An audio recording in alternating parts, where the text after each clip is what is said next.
The following program, though incredibly nerdy, is intended for mature audiences. Viewer discretion is advised, and you probably shouldn't watch if you're an overly sensitive pussy.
Speculation, more nerding out, nerd venging. Yes, happy to be here with you guys. I had a pretty good weekend, nice and relaxing. Excited though to be back into the swing of things and to be talking all about awesome nerdy shit. We got a lot to get into today. We actually have a lot to get into this week just in general, so I'm excited, man. I'm excited. Hope you guys are doing well. What is up, everybody? Did you guys have a good weekend? What's going on with all you guys, man? What's going on with all y'all? What's up?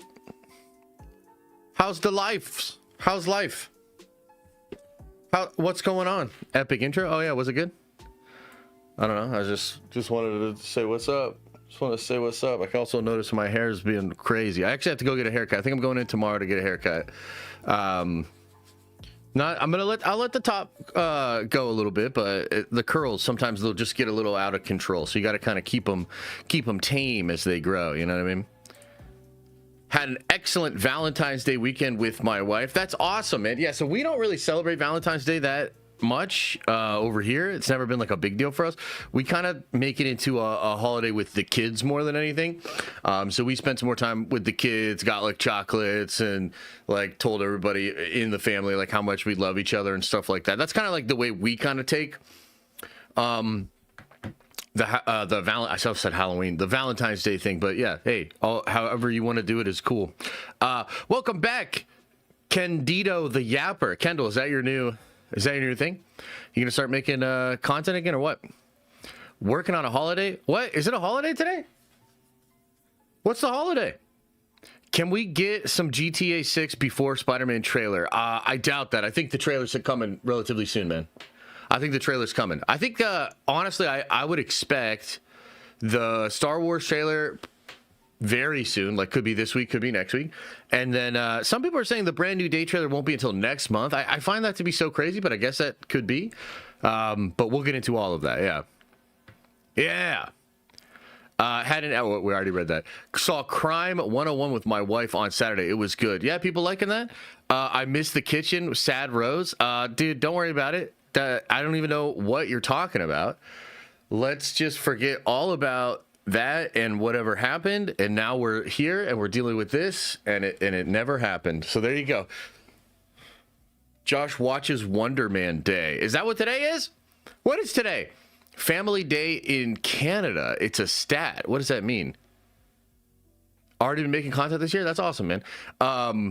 It's President's Day. Oh shit! It's President's Day. Okay, Presidents is kind of an interesting thing. We had a couple of good presidents. We had a couple of good ones. Yeah. So does everybody have off? Are you guys saying that I should have off today too? Is that kind of the thing? Because, you know, we could always just talk about this tomorrow. You know, we could always just hop on tomorrow. Oh, you're off? Damn, everybody's off, huh? Okay, everybody's off. That's good to know. That's good to know there. Rossi, thank you for the rose sticker earlier on. Parker Gonzo, what up, buddy? Says yeah.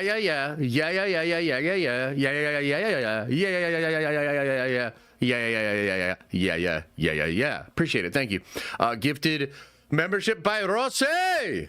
Thank you, buddy. Appreciate it. Retail never sleeps. Stat means statutory holiday, like Christmas, New Year's, Easter egg. Statutory holiday. Why are they called statutory? What the hell is that, man? That's some Canadian shit for sure. Gotta talk about Sea Dance. That shit is wild. Yeah, the Sea Dance thing is pretty interesting. Did y'all see that? We did actually talk about it a little bit on Thursday, I believe. It's not. No, it definitely is, man.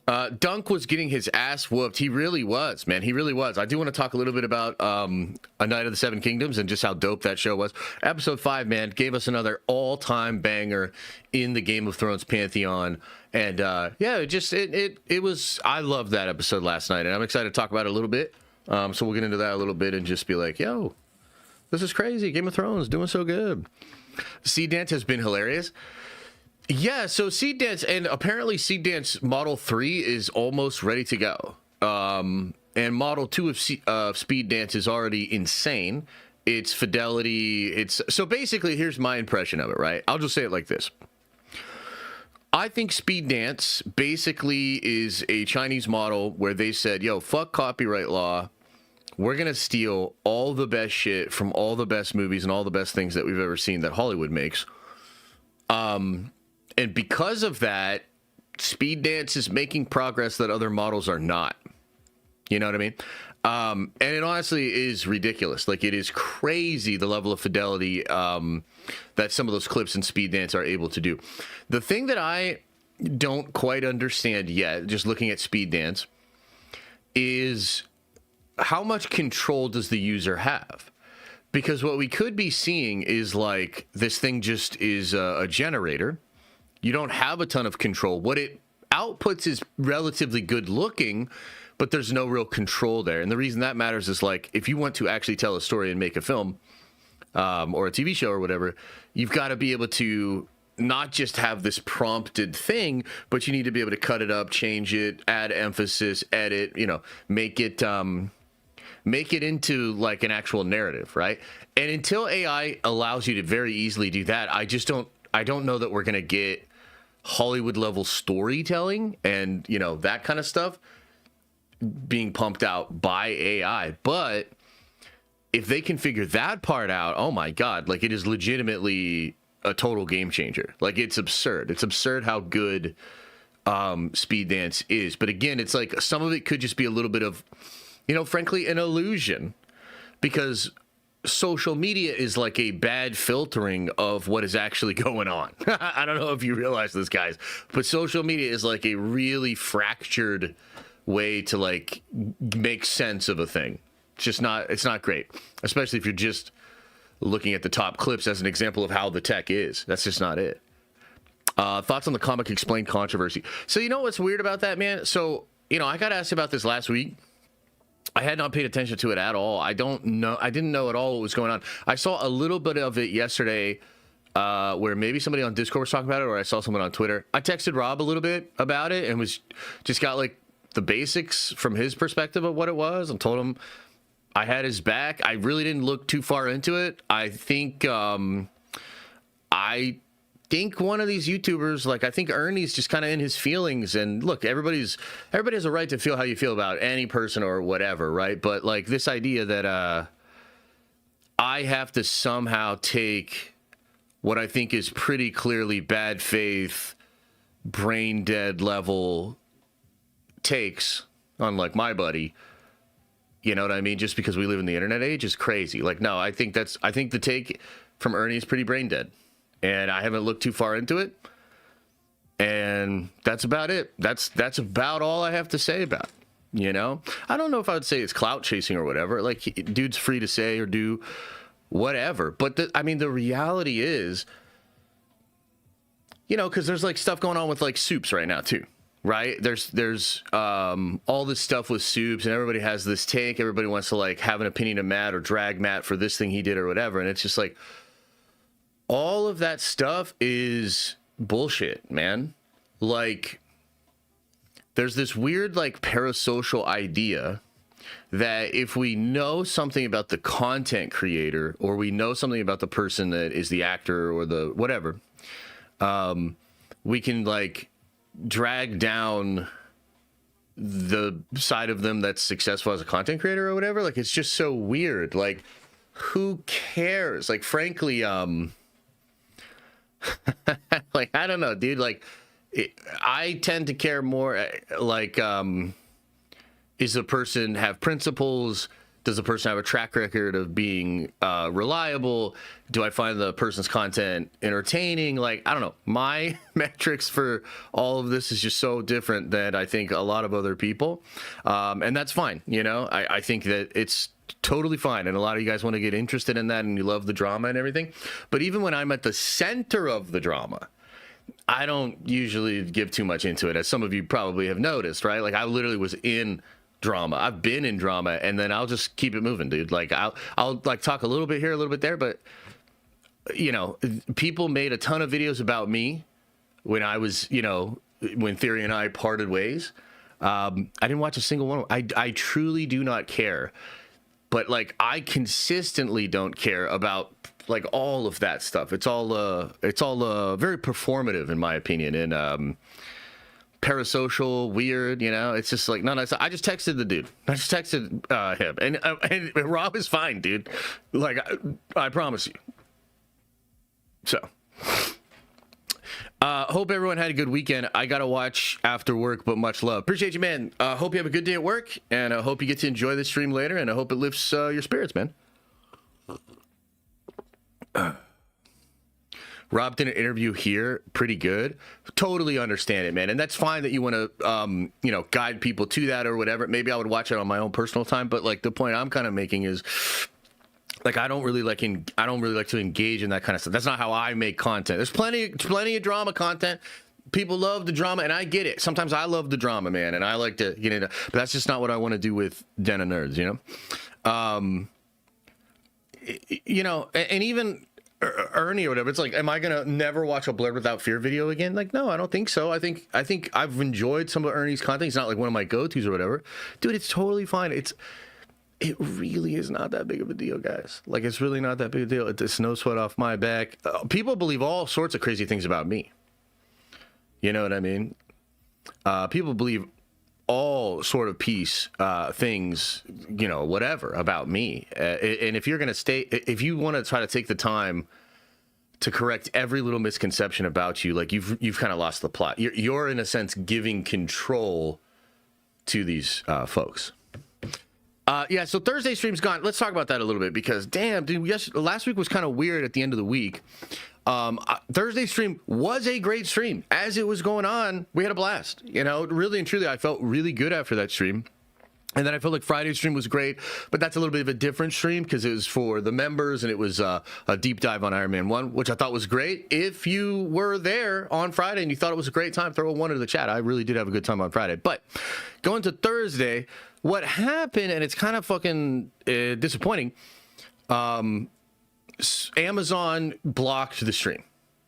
And they blocked the stream because we reacted to the trailer, the Spider-Man Noir trailer, which sucks, dude. It's kind of a weird, awkward situation. I actually have Spider-Man Noir on my notes here, so maybe we'll talk more about this a little bit later on. But, like, I think a lot of y'all know, I'm really excited about Spider-Man Noir. If you were here on Thursday, you probably saw me genuinely, I think, have one of the most fun reactions to a trailer I've ever had. I thought it was so good. I was blown away. I felt like felt good. You know, I was really, really pleased with everything. I have multiple tweets, and I'm not here to fucking brag or whatever, but a little bit I am. I had multiple tweets hit millions of views talking about that trailer, talking about Spider-Man Noir. I think a lot of you guys know I'm really excited about the show. So it's awkward because I'm so excited about the show. I literally want to use the platform and to talk about it as much as possible. I think that trailer reaction could have popped, man. I think that trailer reaction could have popped, but Amazon fucked it up. They copy struck it. I just got the reaction up on the Clips channel today, this morning. It won't get anywhere near the views it should because it came out 5 days later or whatever. You know what I mean? So it's a shitty situation. I guess in the future, we're just going to have to understand that, like, we'll have to do a breakdown video separate from actually reacting to any of this stuff because they're so crazy with their copyright stuff. But, yeah, it sucks. I really wish Amazon would figure that out. It's so dumb. Like, we're literally celebrating the show. We're very excited about the show. I think our audience is one of the most important audiences for Amazon to, like, get to check out the show. So yeah, just kind of an awkward shame of a thing, but I didn't make a big deal of it. I didn't complain about it on Twitter or make a video like they fucked me over. But I do think y'all should stop doing that. Like it's counterproductive to what you want. We all want to enjoy the show together, man. We're excited about it. So that's what happened on Thursday. Kind of sucks. But what can you do, baby? What can you do in this game? And then I was kind of in a position where, because I just needed to take a little bit of a break from the content grind over the past couple of days. You may have noticed I didn't do any clips over the weekend, or I haven't done a video or whatever, because I got into deep research mode. And let me tell y'all something. I'm working on a video right now that is one of the best videos I've ever made. It is incredibly nerdy. I literally put, over the past couple of months, hundreds of hours of research into this video. And I've been working on several big high concept videos, but the main idea of them is like going back and looking at all the Reddit threads, looking at all what the early scoopers said, looking at all the comments made by Marvel, looking at all this stuff, trying to get a picture, a full-ass understanding of what actually happened going out of Endgame into Phase 4, 5, and 6. What exactly was the original plan for Kang? What was the plan for Doctor Doom? What was the plan for an RDJ return? And how did that all change? Like, when did it change? How exactly did it change? And man, I've been going back and like doing insane amounts of research, like probably troubling amounts of research. Okay. But it has led to, I think, some incredible insight into what was actually going on there. I'm actually sitting on like a ton of mind-blowing shit that I kind of found when I went back. I'm going to put a lot of it into this video. I've got other videos I'm working on. That video is going to drop tomorrow. So part of it's being edited right now. It's, last time I checked, it was over a half hour. It was like over a half hour long, densely researched, like, and I'm telling you, I'm just going to put it right in front of your face in a way you kind of can't deny, and I'm going to explain what really happened because the evidence is there, and ultimately, I think it will make Marvel fans feel a little bit better about what's happening in the next couple of years. But yeah, to just kind of get out of the mindset of like, oh, this thing happened, I need to do this video or this. I was like, no, like, what is a video that really matters right now? And how do I find out all of the actual information that's going to just make it incredibly clear for people what happened and what to expect? And man, it's we got some really good content coming up. So I feel sort of reinvigorated with what we're going to be doing with the content in the next couple of months and leading into Doomsday. It's going to be good shit. Rashi says, Google dropped VO4 preview as a response. Better than Speed Dance. The video was Jack Black as Darth Vader. The fidelity was crazy. I did see that, and it does look incredibly impressive. I think all of this stuff is kind of like rushing ahead to a certain point where it's like ridiculous fidelity that in some ways is happening faster than maybe we expected it to. And I'm going to be really interested to see how does Hollywood and all that, how do we go from here? Like, how do people respond? What do the studios, institutions do? Yeah, it's going to be pretty crazy. Question. Remember, in early stages of Black Panther, pre-Chadwick death, it was rumored Dr. Doom and Latveria were going to be in the movie. I wonder if since Chad died, they scrapped the plans. Yeah, that's pretty much what happened, yeah. There's more details to that, but yeah, that's a big part of what happened for sure. For sure, 100%. I remember that concept art. Yeah. Josh, how do you think Hulk is going to turn into Savage Hulk in Spider-Man Brand New Day? So I think multiple things. I think number one, Bruce is kind of already on somewhat of a mental decline.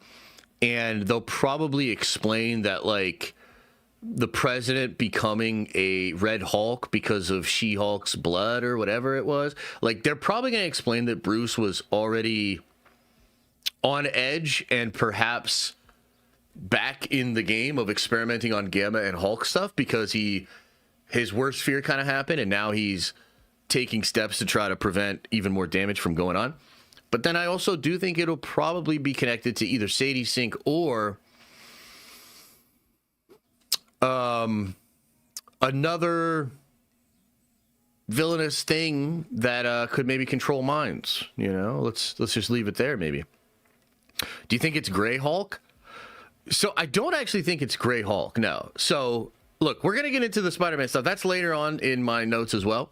But yeah, so I kind of talked about this on Discord the other day. Apparently, Daniel RPK had kind of mentioned Grey Hulk at one point, and people were like, what? And then it leaked, and it's green. He's big and green.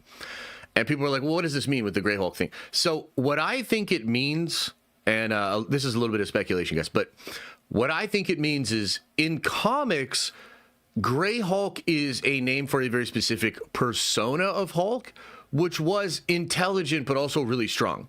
So Professor Hulk was like, you know, in the MCU, but then there are times in comics as well. More Bruce Banner inside Hulk, right? It's Banner inside Hulk's body. Grey Hulk is instead Hulk that is intelligent, that can actually have conversations with people, okay? And so I think what might have gotten twisted in the translations here is like they think Daniel might have heard Grey Hulk, but it's really referencing what they're going to do with Hulk in the movie from a personality perspective. So, yeah, I don't know. That's just kind of my take on it, but who knows for sure? Maybe part of the movie he is gray. Maybe he's light green to gray and then becomes more green. I don't really know.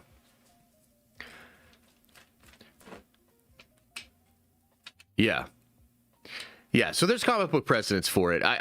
We'll see. You know, we'll see. Maybe there's a Grey Hulk. Maybe there's not a Grey Hulk. I'm not really sure. All right, guys, let me get a couple of things pulled up here, and then we'll start getting into our topics.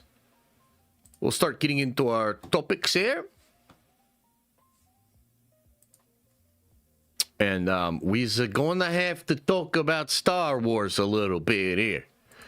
I know, I can't believe it either. We're going to have to talk about Star Wars a little bit here.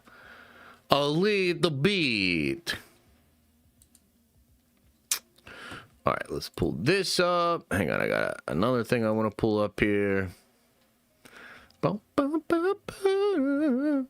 I was actually so locked in to editing the video that's going to drop tomorrow this morning that's why I was late for the stream, and I'm a little ill prepared for the stream too, if you didn't notice. Normally I'd have all this shit already pulled up for you.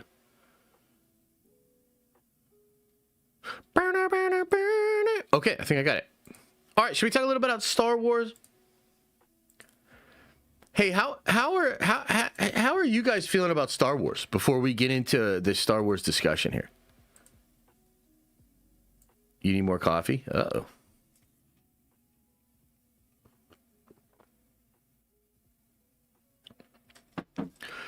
The Steve Ski. The Steve Ski. 08 says, let's talk about Star Wars Galactic Racer instead. I'm excited for that. Nerd Venger forever. Appreciate you. Rossi, oh, Jesus Christ. Heather uses her powers of therapy to break Banner mentally and bring back Savage Hulk for Dr. Doom per my sources. Well, you have terrible fucking sources, Rossi. Your sources are ass.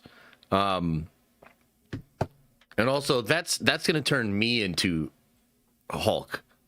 Okay? They're going to be like, oh shit, actual Marvel fan turns into giant green monster and rips theater apart after plot point in Marvel film really upset him. And that'll be crazy. Like, that's wild. I didn't think that would be my claim to fame. I didn't think that would be like how I came on, but yeah. That's what's going to happen.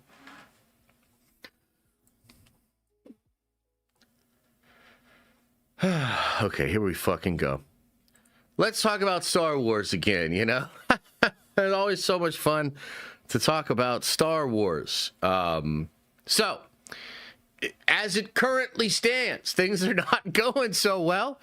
And we do have an update here from the Hollywood trades that's kind of interesting. So I wanted to bring this up and also discuss just kind of like what is at stake for all of this, because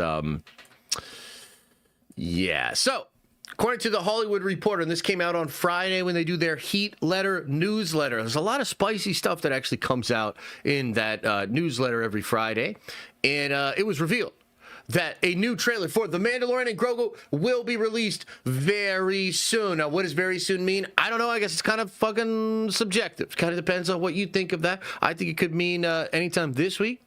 I think it could mean next week. I think it probably means before the end of February, which would probably make sense, because another rumor that's out there is that the Spider-Man Brand New Day trailer is probably going to go next month. So you probably want to get your Star Wars trailer out when you can here at the end of February. Now, I think a part of why this is so much of the conversation and why the Hollywood trade's talking about it, why a lot of us have been talking about it, we talked about it in a couple of different videos now, it's all because of that Super Bowl trailer.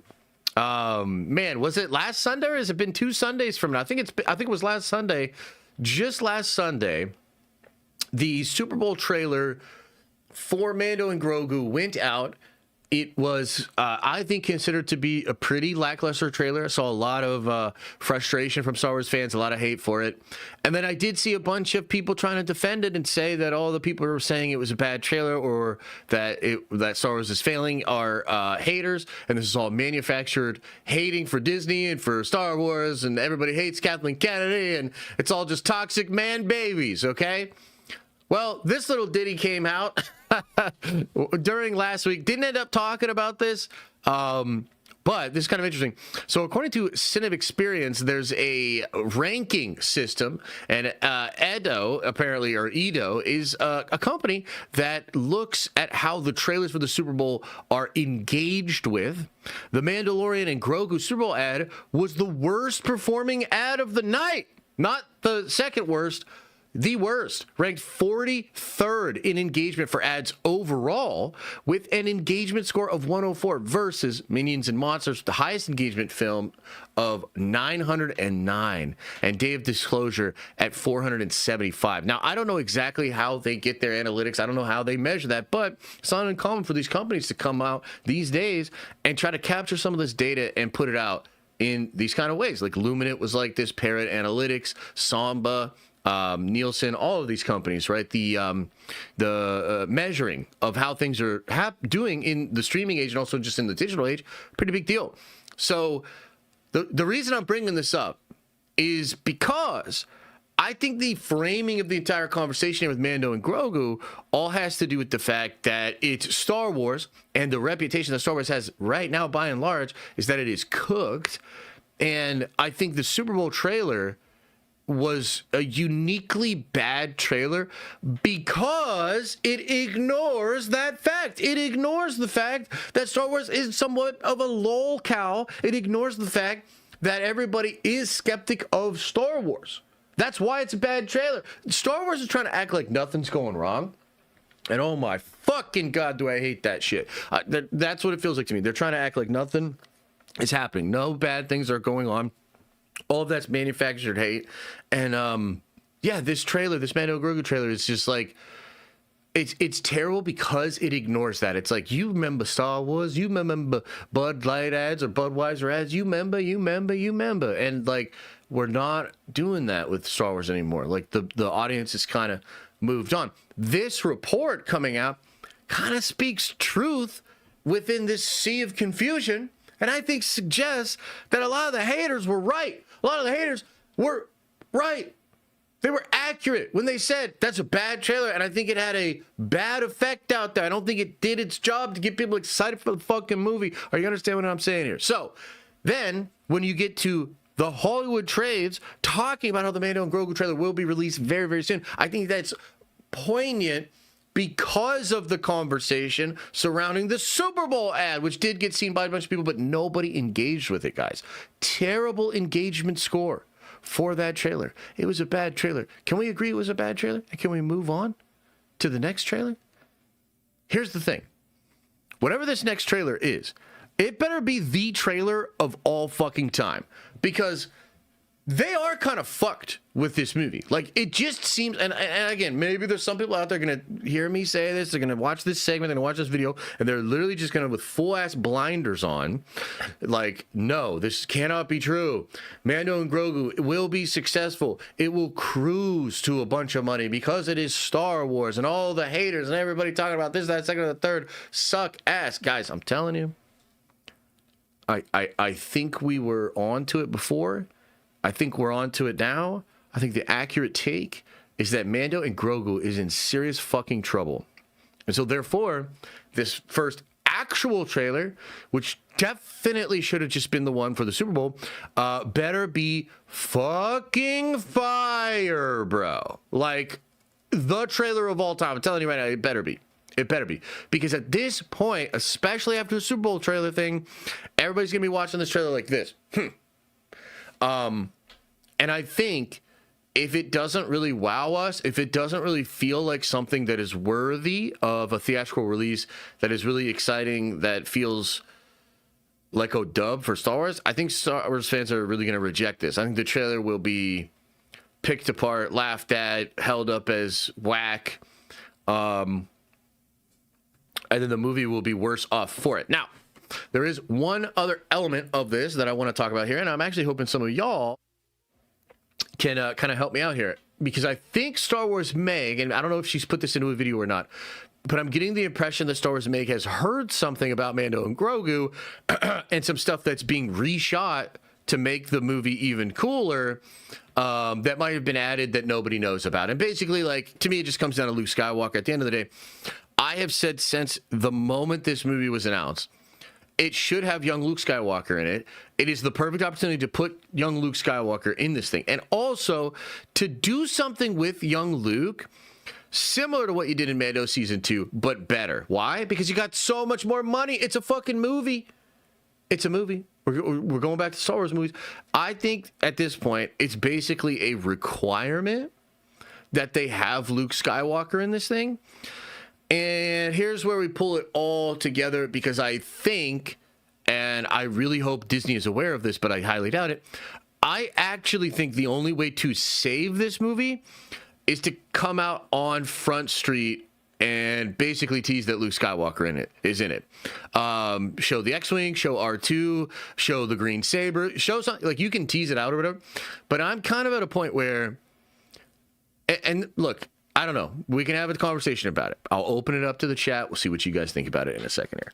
But I'm telling you right now, I'm kind of at a point where I think they need to have Luke Skywalker come out, first part of the trailer, and be like, Din, I know this is your movie, but we all know what the fans really want. Get the fuck out of here, Pedro, and kick his ass out of the frame. Like, that's basically where I'm at with it.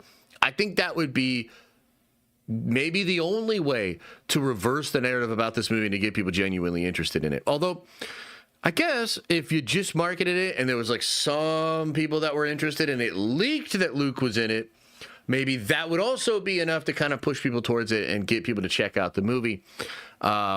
So that is my take with Mando, Grogu, with Star Wars overall. Now, one other thing I want to say about this.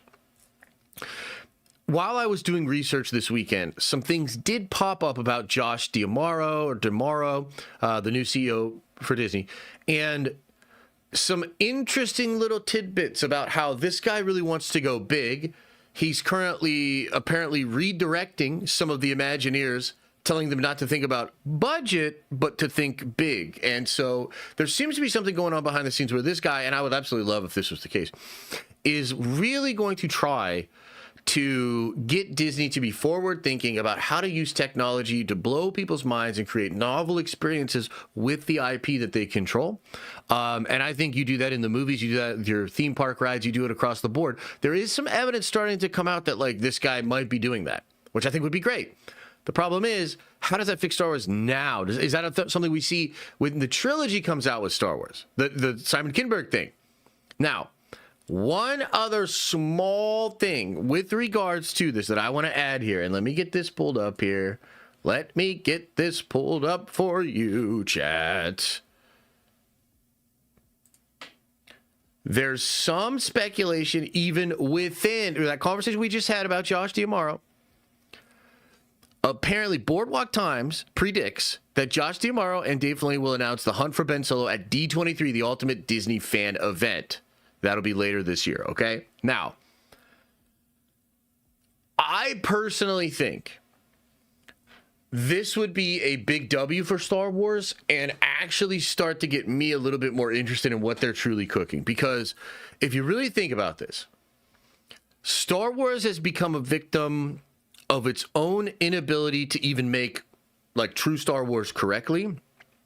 And therefore, the nostalgia stuff is starting to wane a bit. And so you think about a Luke Skywalker and Mando, and there's a part of me that's like, what if that doesn't work? And it even feels a little cringe, to be honest, to even think about, even though that's what Star Wars should be doing. Like, that's what it is. But when you fuck up like young Leia and Luke and Reva and all this shit, when you fuck it up so bad, it starts to feel like, don't do that shit anymore, right? So Star Wars is at this weird, almost like a death spiral where it really just needs to be Star Wars and do what Star Wars does well, and then people will fuck with it. That's like how it all happened before. But they've done such bad, and then they divided their own audience with things like Andor.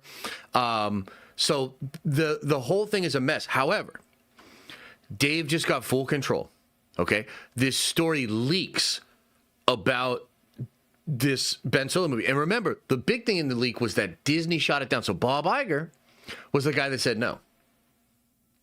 If you're Josh and you want to take Disney into the future and you want to solidify your own legacy and you want to maybe undo some of the poor decisions that were being made by your predecessor, then I think greenlighting something like this is actually quite exciting. Now, what I would tell you is this.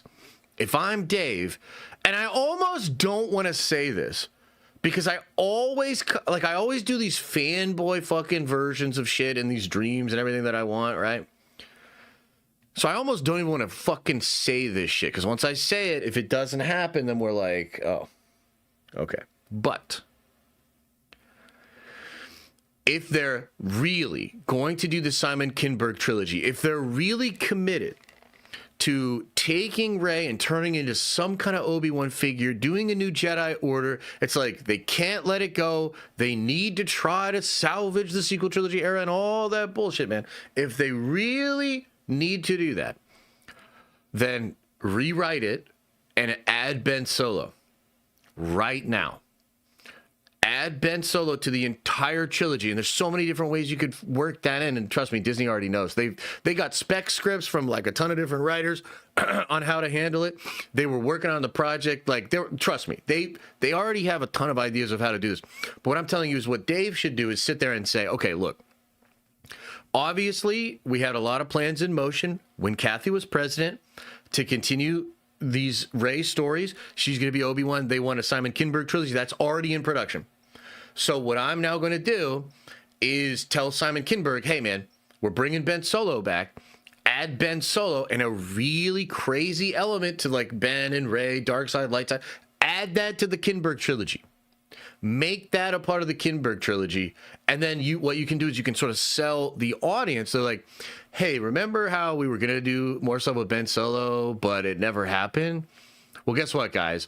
This next trilogy will include Rey's Jedi Academy, as you already know, but we are actually going to bring in elements in the original version for the Hunt for Ben Solo into this new trilogy. I think that's a win. I don't think it solves everything. I don't think it'll get a bunch of people to be like, oh shit, like I'm definitely on board. But it's so much better and more interesting than like, hey, we're just going to act like everything's fine. We're going to do Rey as Obi-Wan, tell the story of the next Jedi, and it's like, it's all Gucci. Do you see what I'm saying? Like, do you understand the difference? Being bold seems to be something this Josh guy wants to do. This would be bold. This would be different. And it's also a way for Dave to differentiate, like, and look, some of this stuff is like I'm talking out of my ass a little bit because it's not like Dave is really thinking about how people like us are viewing, you know, how he's doing these projects. But I think at some level, this could be Dave kind of solidifying his own version of all of this for like his own legacy. It's like, yes, Kathy was going to do this thing, but now we're going to add this. And maybe that gets everybody more excited. Maybe it gets the fans more excited. And then it's like Dave's thing. Like, does that make sense? So it's weird because it's like a lot of times we go over Star Wars story or hear some update about Star Wars. And I'm like, holy shit, they're totally fucked. They have no idea what they're doing. But we also are at a time period right now, guys, where Kathy did just leave. We did just get a new CEO of the entire company. Things are going to change. How much so? We don't know. But this is the time where we can kind of say, oh, wow, maybe this, maybe this. Wouldn't it be nice if this?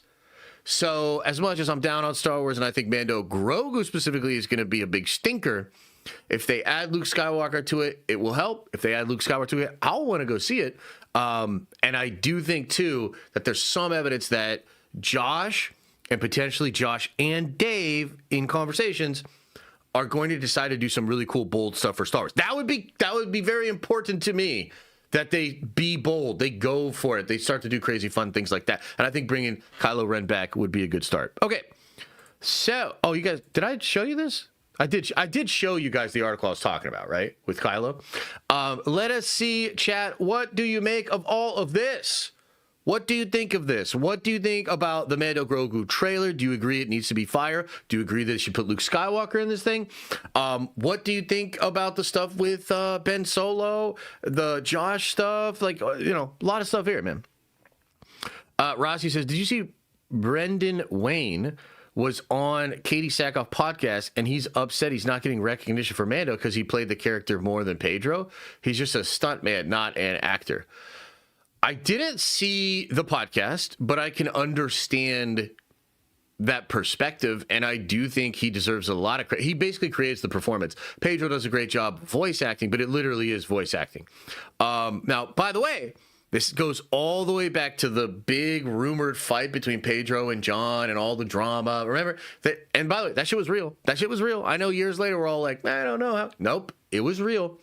And part of the reason probably John was like, yo, fuck you, Pedro, was because the other dude was doing such a good job. He's like, we have the perfect system here. No, I don't want you on set more with the helmet off. You know what I mean? Like, that's kind of probably what it was. But yeah, interesting, huh? This isn't bringing back OG fans. Oh, no, not a win at all. Oh, no. They just need to bring back the multicolored Vespa gang. My God. Who actually is pumped for Rey and Kylo, though? Look, I understand that, and I actually think they should do none of this shit. My opinion is they should go 1,000 years in the future. Ignore all of it. Have Rey be some echo of a story on the wall of a cave, and that's it. That's what I would do.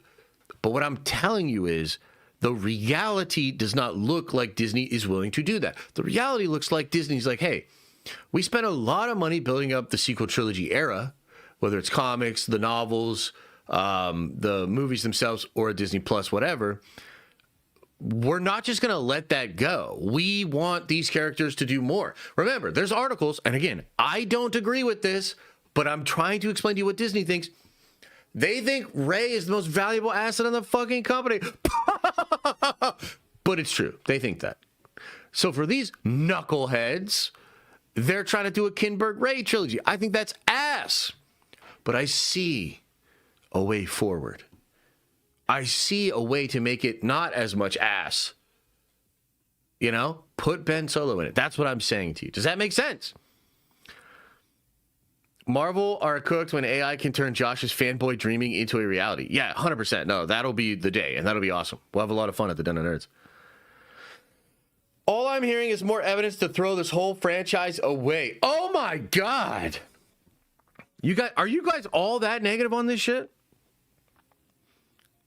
Are you guys all that negative on this shit? Because what's crazy about the Star Wars thing is, like, I know we have somebody described, and this was, I think, in the Warhammer part of the Discord. Somebody described, like, my audience, like the live stream audience and shit. And it was like, I think he said something like, it's like 10% Star Wars fans that just won't let it go and love it no matter what. Like 30% Marvel fans, like 15% fans that like Warhammer, kind of like Marvel and all that sort of stuff. He was like explaining the whole breakdown.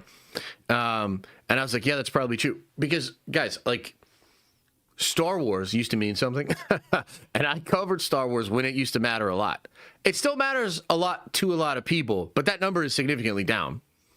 And the number of people that are like, yo, fuck Star Wars is higher than ever. So I understand that. I guess I'm just like wondering, like, dude, let's do an experiment. Let's do a poll. Star Wars is dead. 40K is peak. Join the God Emperor. Hell yeah, Space Trickster. Let him know, man. The real Dar Boyd says, I'm so exhausted by Star Wars that I don't even have an opinion on the news anymore. It's just news. They need a real trilogy, a real show with 25 episode seasons. They need it yesterday. Oh my God. Wow. Okay, how about this? Instead of going to the polls, let's just do this experiment. If you personally find yourself at the lowest point of enthusiasm ever for Star Wars, throw a 1 into the chat. Because I think what a lot of you are trying to say with either the super chat or the comments and everything is that you are actually, oh my God, I got to show this on screen. Look at this, guys. Look at all these ones. A lot of the people here are literally at their lowest point of enthusiasm ever for the Star Wars brand. That's pretty interesting to see, and I would imagine it's actually a lot of folks just in general. Now, you might say, if you're watching this later or you're a lurker right now that's so fucking mad about all these different ones, right? Your rebuttal to this might be like, this is a small group. This is a vacuum. You're in a bubble. That's not really representative of how most people think, et cetera, et cetera. Guys, we used to literally house in the walls of Nerdvengers Tower were literally built by the most hardcore supporters of Star Wars that were on the internet, frankly. And I know that because of the experiences I had with Theory and the Nerd Theory podcast and all this stuff. Like, I'm arguably just as known in the Star Wars fandom as I am in the Marvel fandom. Probably for different reasons at this point. But frankly, I think that's probably fair. And I'm just telling you, like, and maybe it feels like I've made this point many times before, but from my perspective of being the guy that actually went through this, like I actually covered it. I had a big podcast while a lot of the shows were coming out, covered all the movies, it was kind of in the heyday of the channel. I just have never seen anything like it. I've never seen a brand fall off like this. I mean, Marvel's fall off is, like, frankly, like, not even close. Because I got motherfuckers in here still getting excited about Wonder Man and shit, you know what I mean? Which blows my mind. But sorry, no offense to you, Wonder Man does catch a lot of strays around here. But the point I'm trying to make is, like, bro, Star Wars is cooked in a way that I think a lot of people just deny. And unfortunately, one of the people that seems to be denying this is, like, the motherfuckers at Lucasfilm. I really wish there was a way, and I just wish Dave would, like, subtweet it or, like, speak in code, blink twice or some shit. Like, I wish Dave would do something to acknowledge that things have not been great, that there has been a fall off, that they're not executing, that they're not. I think this is like the best, most charitable way to say it. Hey, Dave, listen, bud. Star Wars is an incredible fucking IP. You know it and I know it. You know it and I know it. The potential is unbelievable. It's maybe one of the most important IPs ever created. It is so important, so valuable, so loved. And the nicest way I can say this is that Kathleen Kennedy and you, as you know, under Kathleen Kennedy, have not utilized it even close to its potential. You have not utilized the brand of Star Wars even close to its potential. And frankly, a lot of your internal energy was used to like iron out weird wrinkles that ultimately didn't matter at all in the grand scheme of things. So it's all fucked up now, dog. It's all fucked up. So where we get what's going on? What's going on? How are you fixing this? Some people in chat are saying trailer tomorrow. Is that Mando Grogu trailer tomorrow? Mando Grogu trailer tomorrow, chat? Is that what they're saying? Street's saying it's tomorrow? Oh, shit. Okay. All right. So where are we at here? Let me find this shit. Let me see. I'll find the official post and I'll pull this up. What a beautiful way to end the segment here. I don't see the... Where's the post about this shit, guys? Anybody? Mando, Grogu, Mando, Grogu. A new trailer for Mando Grogu airs tomorrow. Oh, beautiful. Star Wars themselves posted it. Ah, shit. I was going to take tomorrow off streaming, but now we're going to have to... do this thing, okay? Oh, man. Okay.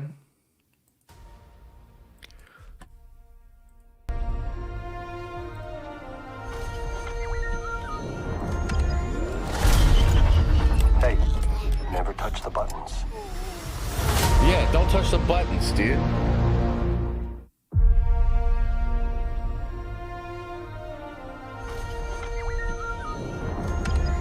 I mean, it looks fun. Hey, never touch the buttons.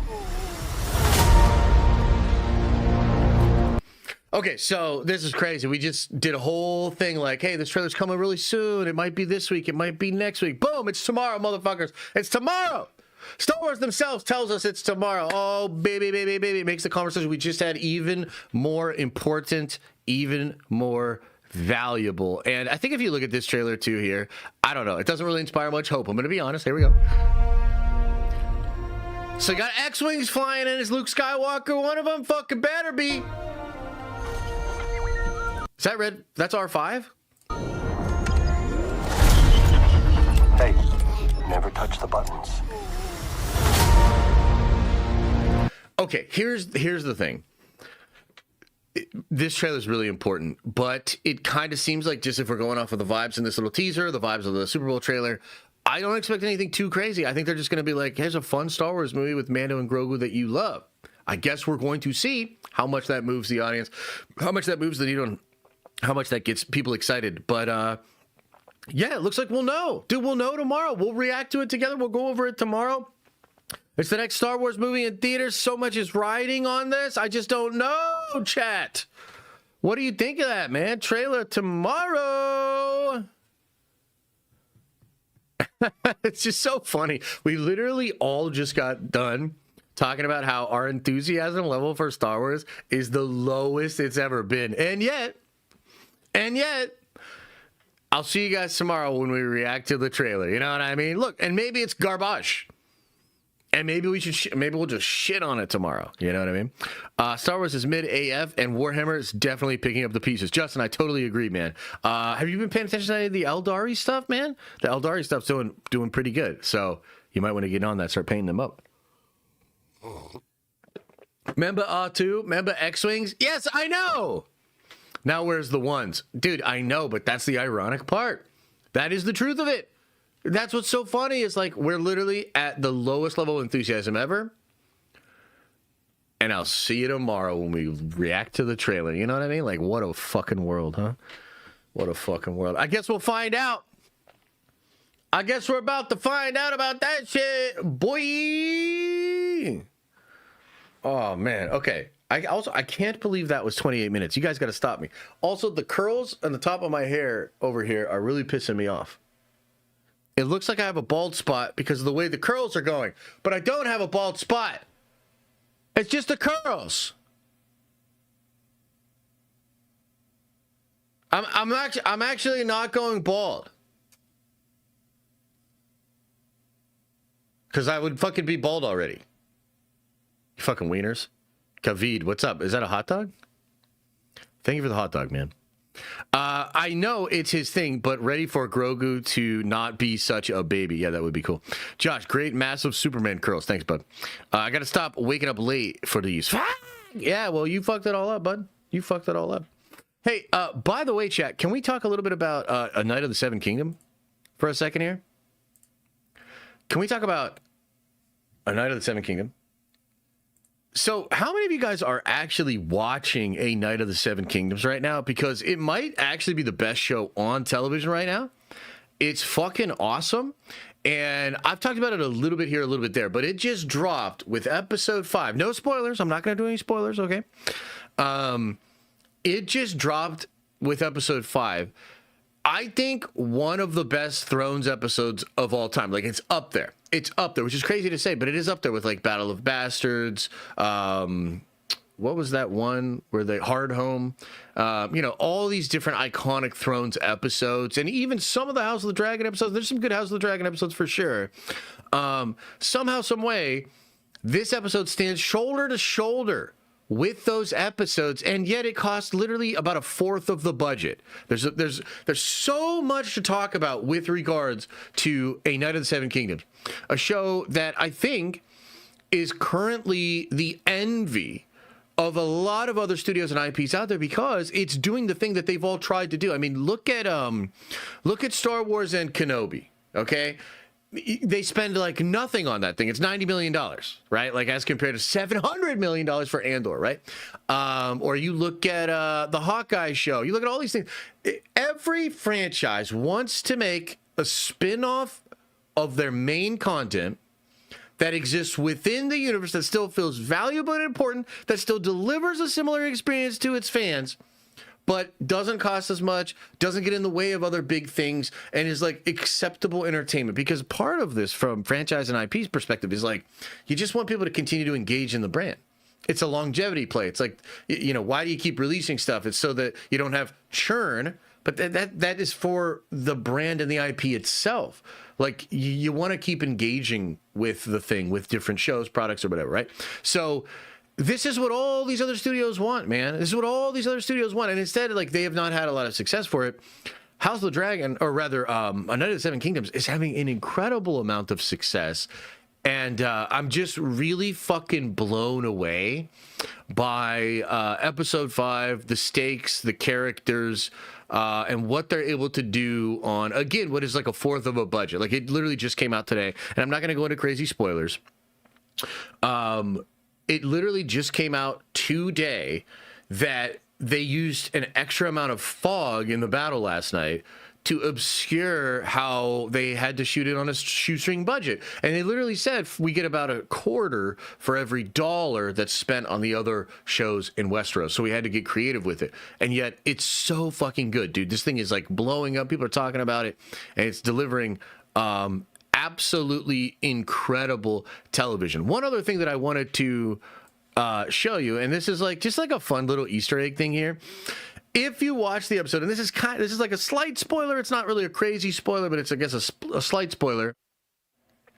There is a large sort of flashback sequence with Sir Ireland of Pennytree, the knight that Dunk served under, okay? And this is really interesting here. So this came from Alt-Shift-X, and he found that the linguist David J. Peterson had actually broke down, because if you watched last night, there's a poem or a song that Sir Ireland is singing. And it's Dothraki, dude. It kind of sounded like a jarbled, like he was just saying like random shit. It's actually Dothraki. Now, the Dothraki, of course, are the sort of horse folks that Khaleesi and fucking what's her face later on would get to be her army, the Khal Drogo character, right, and all of that sort of stuff with Daenerys. She's like connected to the Dothraki, but they're of course across the narrow sea. Now this is interesting. So this is what the song was that he was singing. The ropes of death enwrapped me. Ungodly men have made me afraid. The ropes of hell around me. The sorrow of death prevented me. In my distress, I called upon you, the great stallion, who is worthy to be praised. So shall I be saved from my strong enemy. Beat them small as the dust before the wind. I will cast the evil out as the dirt in the streets. Courage is my salvation. Mercy is my light. Make my feet like hinds' feet, that my step would not blunder. Gird me with might, that I destroy them that hate me. I will cast the evil out as the dirt in the streets. Courage is my salvation. Mercy is my light. Now, I don't know too much about this story from George, this character, and maybe this is more established in like the graphic novel or the short stories, but this actually kind of explains a little bit of Sir Ireland's philosophy in life. And he's obviously like not a terrible knight. We see him in action a little bit, and he's decent at combat even when he's wasted. So he's well trained, he's ferocious in battle, but he's also kind of like a drunkard, and he doesn't take things too seriously. He sleeps under trees and kind of lives like a bum. But this poem kind of elucidates that he might just have a different philosophy than a lot of Westerosi knights. And it's probably influenced by some kind of worldly travels and perhaps even the philosophy of the fucking Dothraki, which is pretty wild. But there's kind of like an interesting through line there that maybe gets passed on to Dunk and all that sort of stuff. Look, man, the only reason I'm even bringing this up is because I think as nerds, right, and most of us that watch this channel hang out on these chats, we're super big nerds, man. We love this kind of stuff. We love watching content and having the experience of engaging with the content be enhanced by all the other dope nerdy stuff that's for the IP. So the other books, the lore books, the codexes, all of these different things. It's a part of the nerdy fun. And this show, in a lot of little ways that matter and in a lot of big ways that matter even more, is doing that. It is allowing those kind of experiences, creating those kind of experiences. And man, I really think, like, I really fucking like this show, guys. I might like it more than House of the Dragon. And it feels like if Game of Thrones can continue this show, which they've said they might even do 10 seasons of this, which would be insane. That would be fucking insane, right? But if they can continue doing this show, maybe they increase the budget a little bit, but they don't have to get crazy with it. The model works. Like, it works. Clearly people are fucking with it. And then they have House of the Dragon, and they kind of like 1 year it's this, 1 year it's this, 1 year it's that. And then maybe they build into some other pieces of content down the road. Dude, Thrones might be all right. Like, I feel like we keep saying this with Game of Thrones. House of the Dragon felt like a surprise. Do you guys remember that? Chat, do you remember that?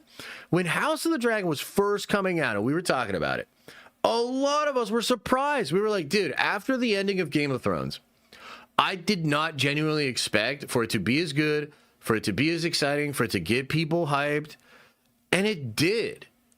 Thrones is a franchise out there that, despite making a lot of mistakes and, the books aren't going, like, there's a lot of things that you could sort of say are not going well for Thrones or Song of Ice and Fire or whatever. I do think they're figuring it out in this modern day. And I think this show is a really important piece of it, man. It is crazy. And I love when stuff like this happens, because it's like the people that made the show, they just love it and they want to make it good. I'm sure that they thought they were doing something really, really great. But I don't know if they, like, actually had the concept they'd be making a show so good that it might be doing serious lifting for the entire IP. It actually is helping fans that maybe don't even love the House of the Dragon show get back into Song of Ice and Fire and the Thrones world. The show's doing some seriously heavy lifting, and I just want to congratulate everybody involved. Try to tell those of you that are not checking it out to give it a chance, because it's fucking unbelievable. Last night's episode was a banger. What do you guys think, man? Chat, what are your thoughts on this, and what do you think the other studios or franchises could learn from what HBO has been able to do with Game of Thrones, just in general, man? I just want to see it. Doesn't have to be the norm. Just think it could be different and worth. Night of the Seven Kingdoms is different at Thrones, but works. Sent the trailer. Blame Carl. Disney Plus should lead with what? Dude, the Game of Thrones franchise is totally fine. It's not going anywhere anytime soon, my guy. Yeah, I would agree with that, but I mean, I'm just impressed at what it was able to do. And a lot of people looked past the show. Like, a lot of people looked past the show. And House of the Dragon Season 2 was not great. So I do think there's a lot of concerns. And then, like, George says that, like, Ryan took House of the Dragon away from him, right? Like, I don't know if you saw that. Paul from Heavy Spoilers did a great breakdown of it, where he was like, this is kind of concerning. So, like, you know, I just, not to totally, like, shit all over your point, but sometimes we get these folks in chat that are like, it's fine. It's totally going to be fine, guy. And it's like, brother, I'm in this shit daily. I know what the fuck's going on. It probably will be fine, but it wasn't going fine. This show matters because it helps them out. It helps solve some problems, round some edges out. How is that crazy? It's not a crazy take. That's the right take. You're wrong. I'm right. Shut your goddamn mouth, you fucking butthole. I could have done without seeing Sir Ireland's enormous hog. I mean, you could have, but you didn't. And he's got an enormous hog on top of everything else. So fuck you. Yes, let's see here. New Mando. Oh, that's Mando stuff. Why are we talking about Mando? Honestly, I looked past House of the Dragon. Still haven't seen that one. What? Damn, okay. Game of Thrones as a whole was spectacular, and it was in doubt, says Bridget. Yes, I know, it was in doubt. Thank you for seeing that. Yeah. Show is amazing. Are there any numbers out yet? I don't think there's any numbers out yet. It's been going for, 4 to 5 weeks, so we should start to see maybe the first week's numbers. I'll be interested to see, like, if there's anything on Nielsen or Samba about it, because my impression is that it kind of built up slowly. That, it, you know, obviously people knew it was coming out, but it didn't have a huge pop. However, I think it got a lot of word of mouth and a lot of positive word of mouth and shit like that, and that popped it off. That started to get it some attention and focus. So yeah, I guess we'll see what the numbers are when it all comes out. Critical Cannon says, tried to watch the first episode and couldn't get past the Mando Grogu comparisons, the Peaky Blinders style of music. Yeah, and that's totally fair. You know, something kind of my wife pointed out too was that the music and the tone is very, like, I don't know, almost silly. Right? I consider it charming. I think it's charming. But it is very light as compared to what you would expect normally with Game of Thrones. So I totally get that. Yeah. Yeah. Marvel did more with less for Wonder Man. Marvel did more with less for Wonder Man. I mean, that's your opinion. I don't see that at all, personally. But I guess we'd have to wait and see. We don't really have numbers on Wonder Man either. We don't for sure know how many people engaged with that show or whatnot. But, like, I'm telling you, from my perspective, a lot of hardcore fans really like this show. I'm talking about Night of the Seven Kingdoms. And I think it has done a great service to hardcore fans of the franchise that maybe were a little disappointed in season 2 of House of the Dragon. I do not get the impression that Wonder Man did anything for the Marvel fandom. I have not seen a lot of Marvel fans with the take that, like, oh, I wasn't really feeling Marvel, but Wonder Man got me back into it. Like, do you see the difference? That's the difference. And so I will disagree with you, sir. I do not think Marvel did more with less. But agree to disagree. Josh, you didn't watch it? I did watch it. I gave Wonder Man a totally fair shot.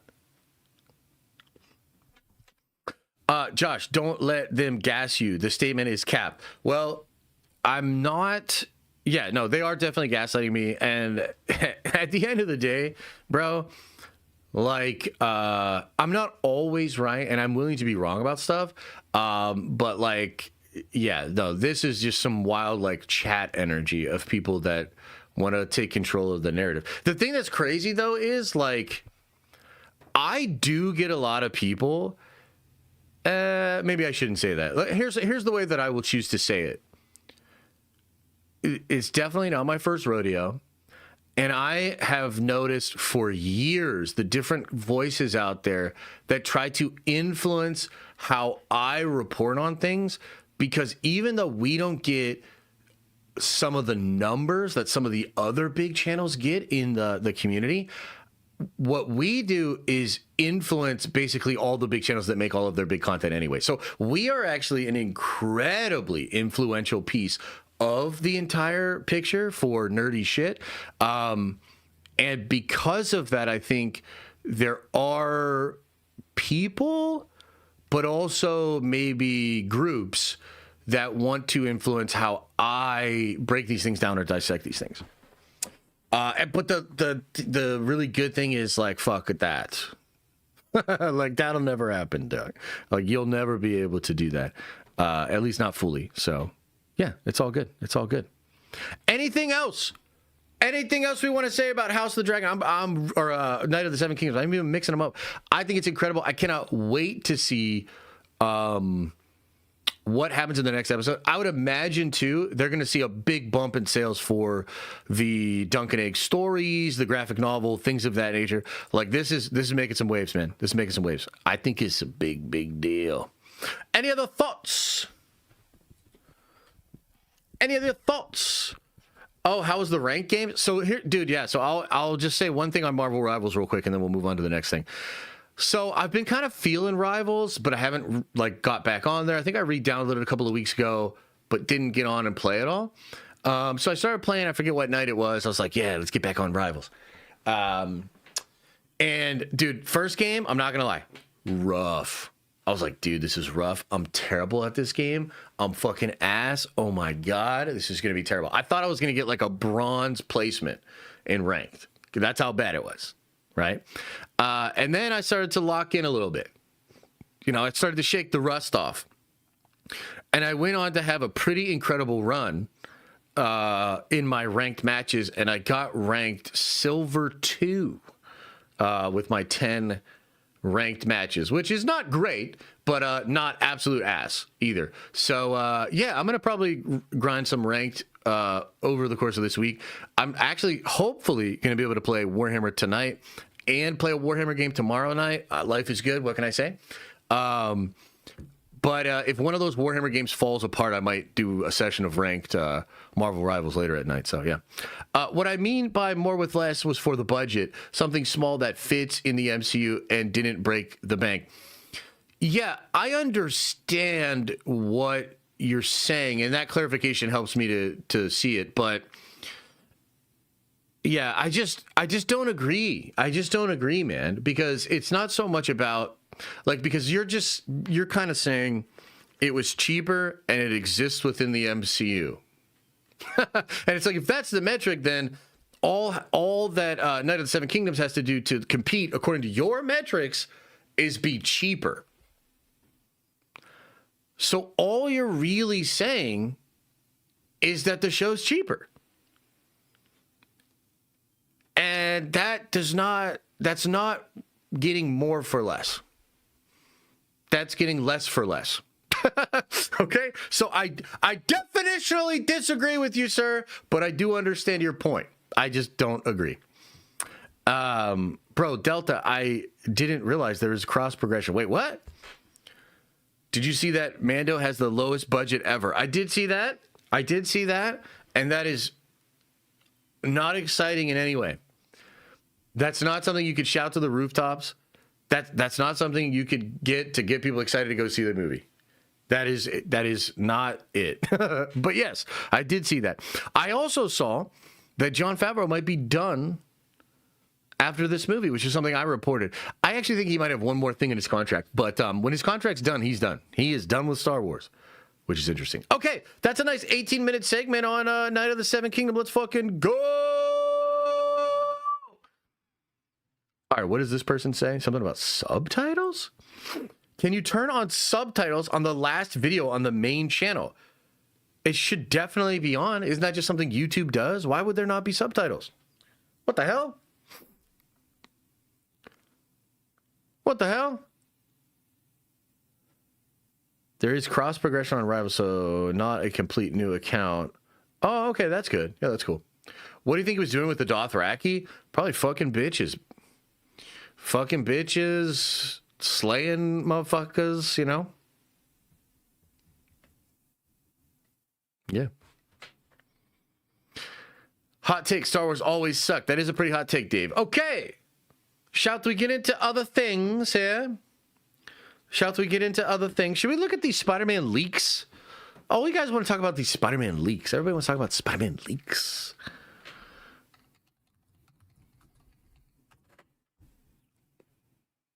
Everybody want to talk about the Spider-Man leaks. You know, everybody always wants to talk about the Spider-Man leaks. It's always about the Spider-Man leaks.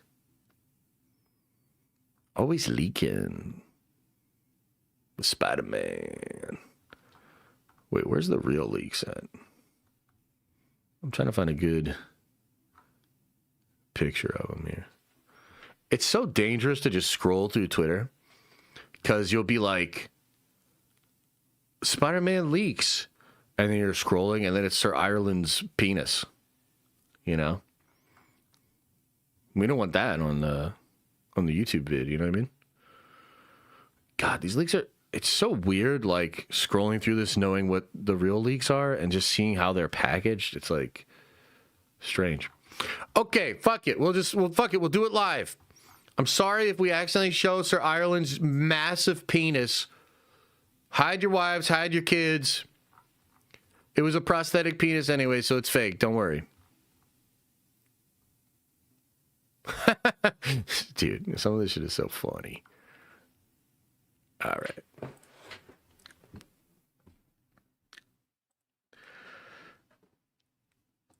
Let's talk some Spider-Man, and there are apparently some leaks coming out for Spider-Man Brand New Day, and it's very likely that the trailer is going to come out any moment here.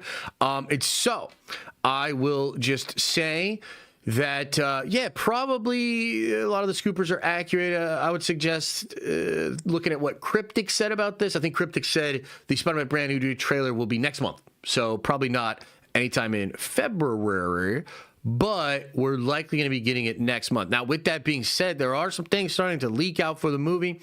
There was a backpack that leaked. A lot of people talked about that. They were like, oh, shit, here's our first look at this, our first look at that, a little bit of Hulk in the background, this, that, second, and the third. What's funny about that shit is that Hulk on that backpack actually matches up with this photo here. Now, this is a teaching moment.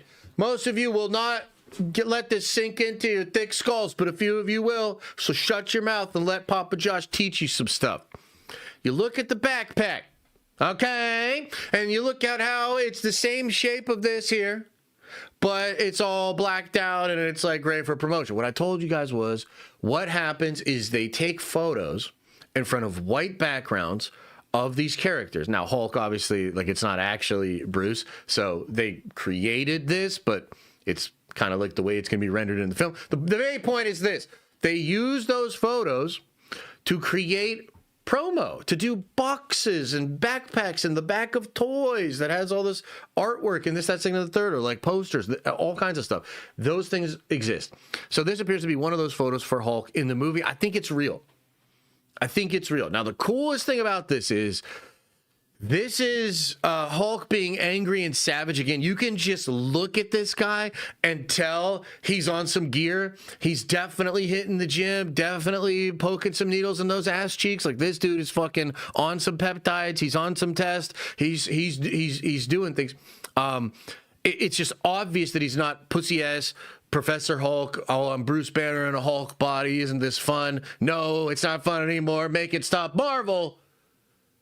We can see that the Savage Hulk is back. But I got to tell you, I think something that a lot of folks are missing is that this is the most jacked we've ever seen Hulk. This is Hulk more jacked than even Ragnarok, when Hulk was on Sakaar and was the champion of the gladiatorial arena. This dude has like 8 deltoids. Like, count up his his shoulders have 14 different shoulders. Okay? Look at how those biceps are fucking popping out. That shit is crazy. Look at the vascularity. This is a jacked to the gills. Look at those fucking traps, dude. His traps are bigger than Sir Ireland's. You know what? Those are some massive traps.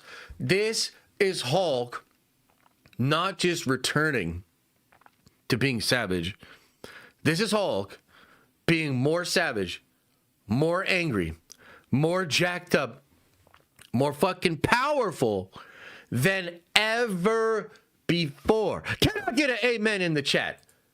Absolute amazingness coming out of that leak for the Hulk. A couple other things that we want to go over here. We've got this one, which is kind of fun. Tarantula. Now, Tarantula, like, nobody cares about Tarantula. Actually, I think Black Tarantula is even cooler. That's a cooler... they should have just done Black Tarantula. But Tarantula, old school, Peter Parker villain. And I gotta say, the design on this is really interesting because, you know, you look at pictures of Tarantula and everything like that, it's really like a popping, saturated color costume, really kind of wild. It looks like it couldn't really be well adapted into live action. You look at this suit here, this actually looks good, like way better than it has any right to look. Actually looks good, might be cool in the movie, probably an understated part of the film where either Peter is doing some kind of montage where he's taking out all the villains, or we have a group of villains as they're talking about Spider-Man or whatever. But you have that image there of Tarantula. We've got this image here of Boomerang. Similar thing going on here where the suit looks better than it should. It actually looks like it could work. It frankly looks like better than a lot of like the Ravengers or the Guardians of the Galaxy, the Reavers or whatever, like the goofy ass James Gunn people. Like the suit looks legit. Like, what the hell? That's kind of wild, right? Like, it's kind of wild that they're actually putting that level of detail into the costumes for what we think will be kind of side characters and just a part of the rogues gallery that Peter Parker is taking out. And then you've got this image here. Okay, now this is kind of interesting, guys. This is a lot of like what I'm talking about, where they take some of those same images. Like, look at this image here. The Spider-Man's probably unique. The Hulk may be a little unique. That's the same pose that we just saw for Tarantula. Same thing for Scorpion. Same Boomerang.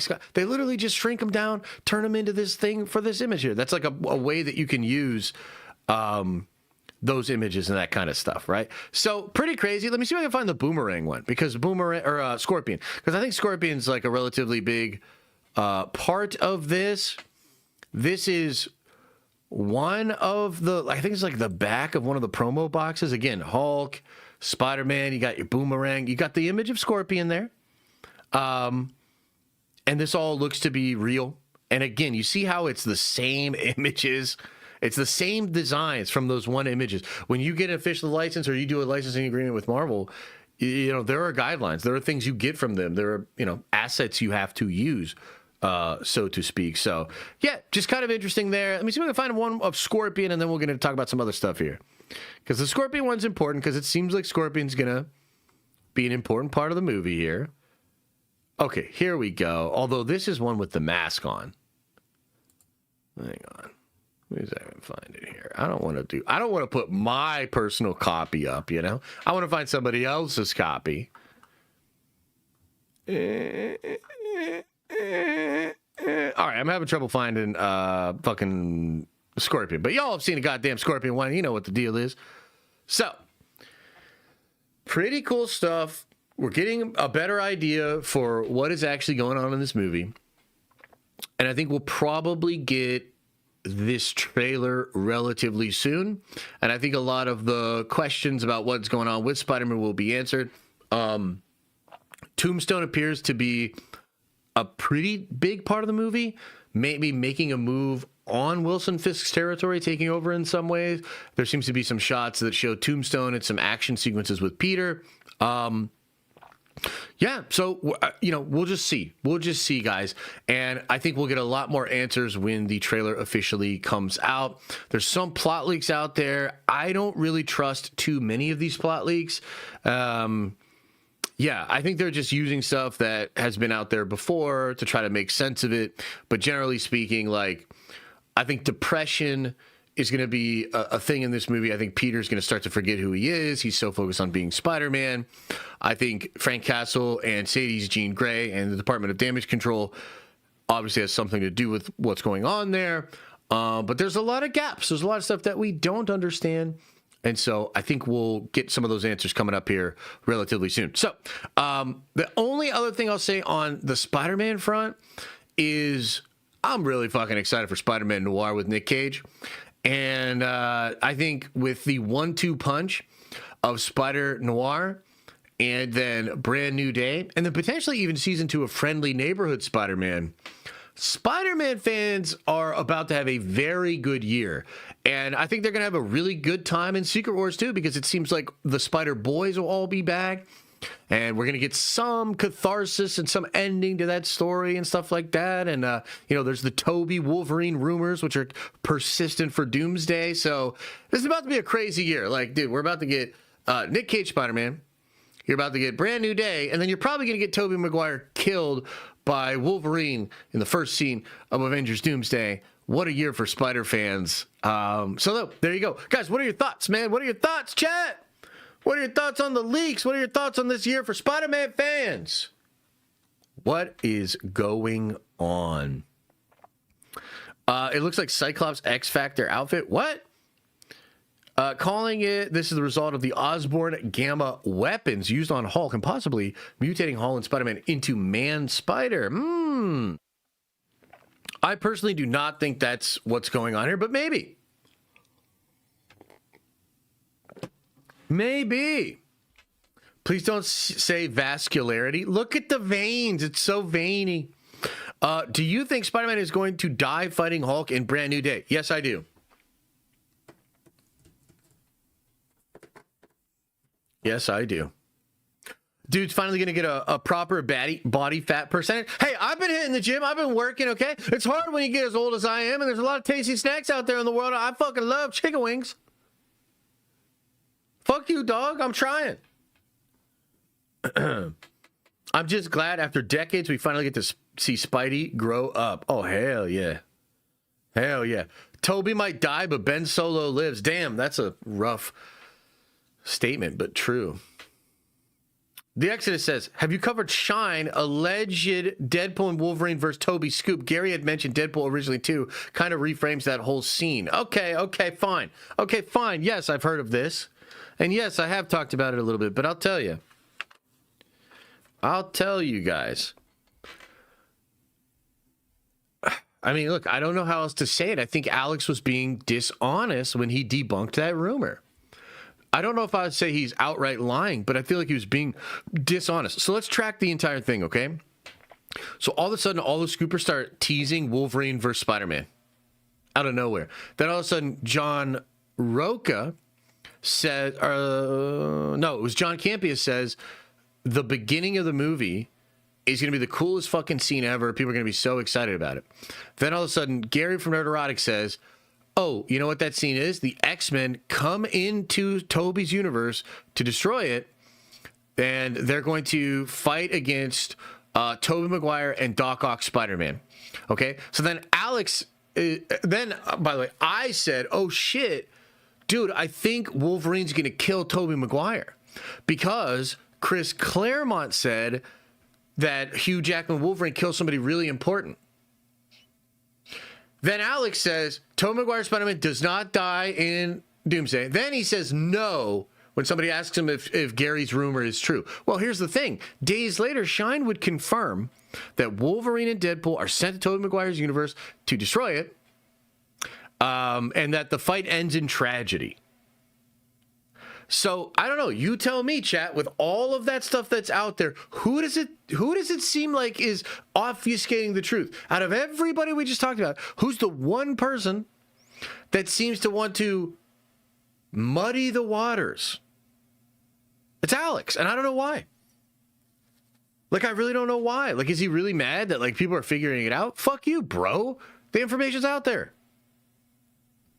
Like, it's crazy to me. And I'm actually really trying. Look, I just went full on autist this weekend and did an incredible amount of research. I've been doing an incredible amount of research. I've looked back at years of stuff that Alex has said, literally. Like I'm that neurodivergent. I went back and I read years And not just what's currently archived on Cosmic Circus, but the stuff they removed from the Cosmic Circus that is out there in some way, shape, or form. Okay? So I've gone back and I've looked at this shit for years. Okay? And I think it's a pretty consistent phenomenon that Alex knows what's going on and he plays word games to try to throw us off. And so don't worry, because I think I figured it all out. We're going to do a big video breaking it all down and talking about it. But yeah, it's just weird. Like, why do you feel the need to come out and poo-poo that rumor when there is literally so much evidence that it is true? Either be specific or don't chime in. Like, that's what I think you should do. But yeah, so yeah, to that end, what do I think's going on? I think Toby's probably going to get fucking killed. And then maybe they reveal later that he wasn't actually killed, or it's a variant or something, you know? Yeah, that's my take on that. Maybe the X-Men are battling Toby and Doc Ock. The TVA slips Deadpool and Wolverine into the middle to influence the outcome of that fight to de-escalate it, but tragedy still strikes.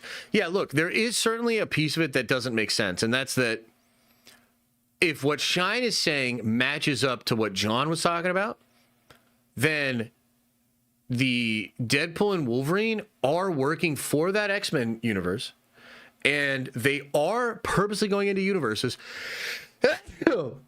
that are having incursions, and they are killing the defenders of that universe so that then they can destroy the universe, right?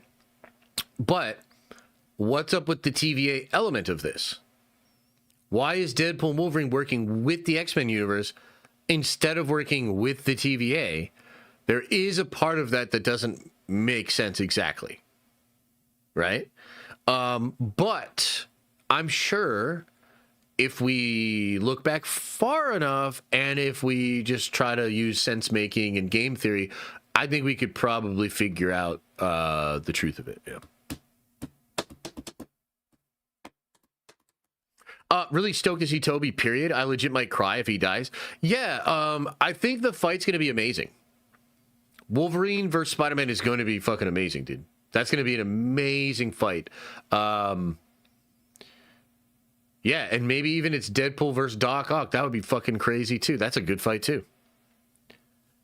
So we'll see. We'll see how it all plays out. Maybe there's a double cross going on. Maybe Wolverine and Deadpool are legit working for the TVA, but pretending to work for the X-Men. That's a possibility. Maybe it's just variants. I'm not really sure. But yeah, it's a good question. Yes. Okay, well, I think that's enough on the old Spider-Mans there. I'm quite excited. I think it's interesting to get these leaks for Brand New Day. I think the Hulk shit looks phenomenal, and I'm really, really excited about that. I think they're cooking, man. I think this Spider-Man movie is going to be cool. We don't fully understand it. There's a lot of questions, but I mean, they got Punisher, probably Jean Grey, the Hulk looking more savage and strong than ever before. Hell yeah, man. Hell yeah. I'm excited about that shit. It's going to be fun. It's going to be a fun year for Spider-Man. Okay. Chat. Any other thoughts? Any other questions before we get on out of here today? Anything else? Any other news? Anything? Oh, you know what we should talk about, actually? Here's what let's do this. Let's go ahead and do this segment.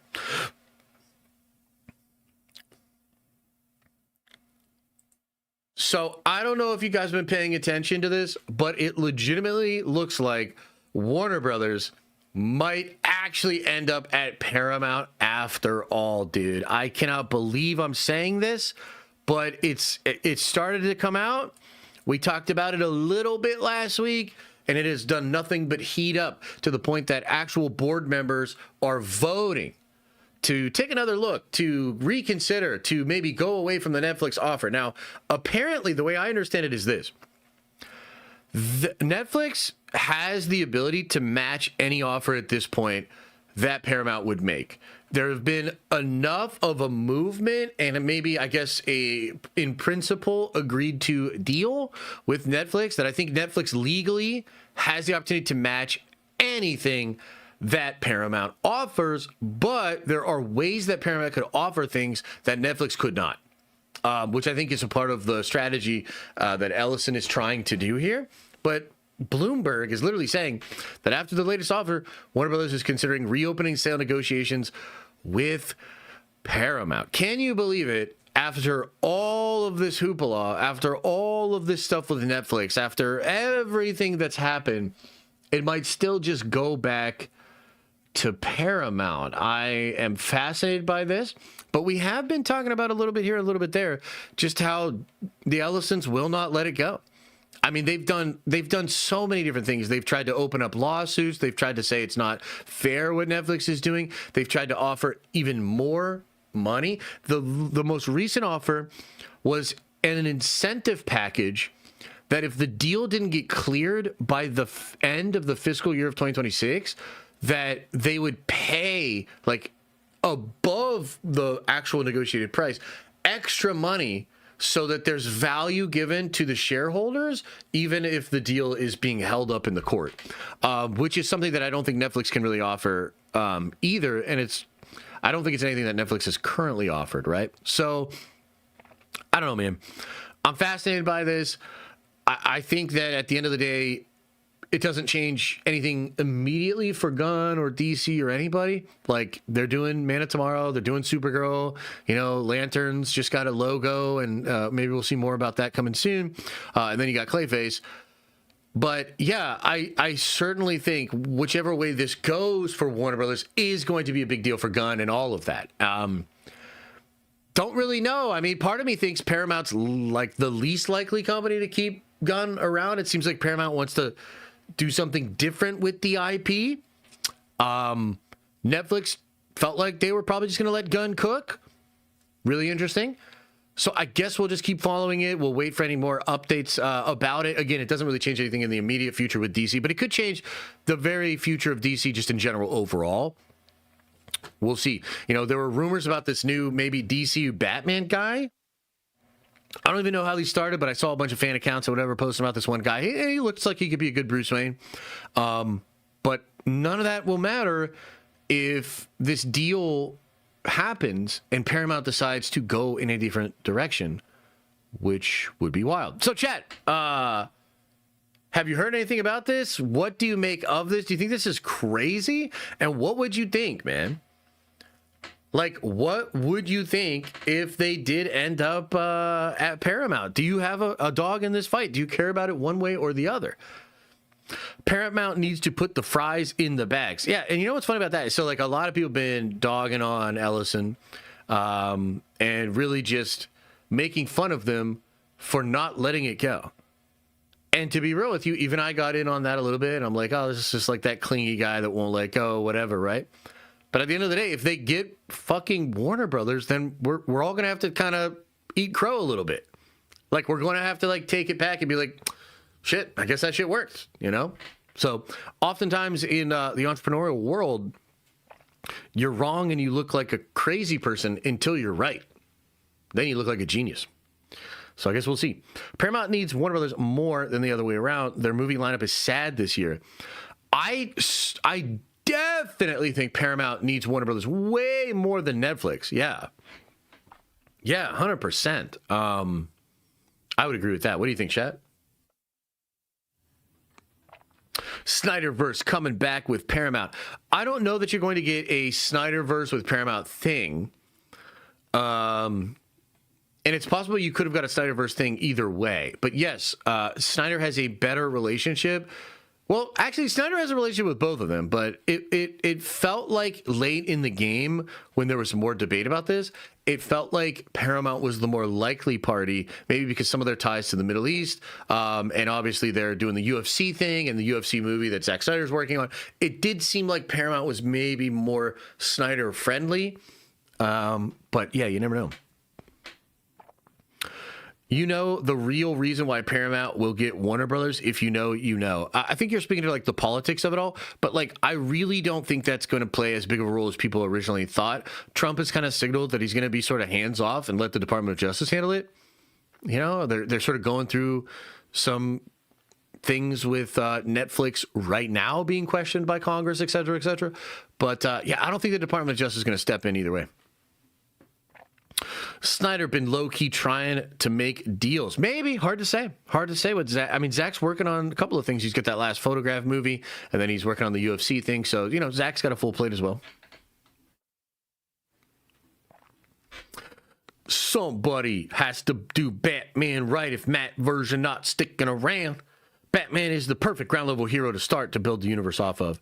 No. I missed your $5 super chat. It's not a troll. Okay, I'll look it up.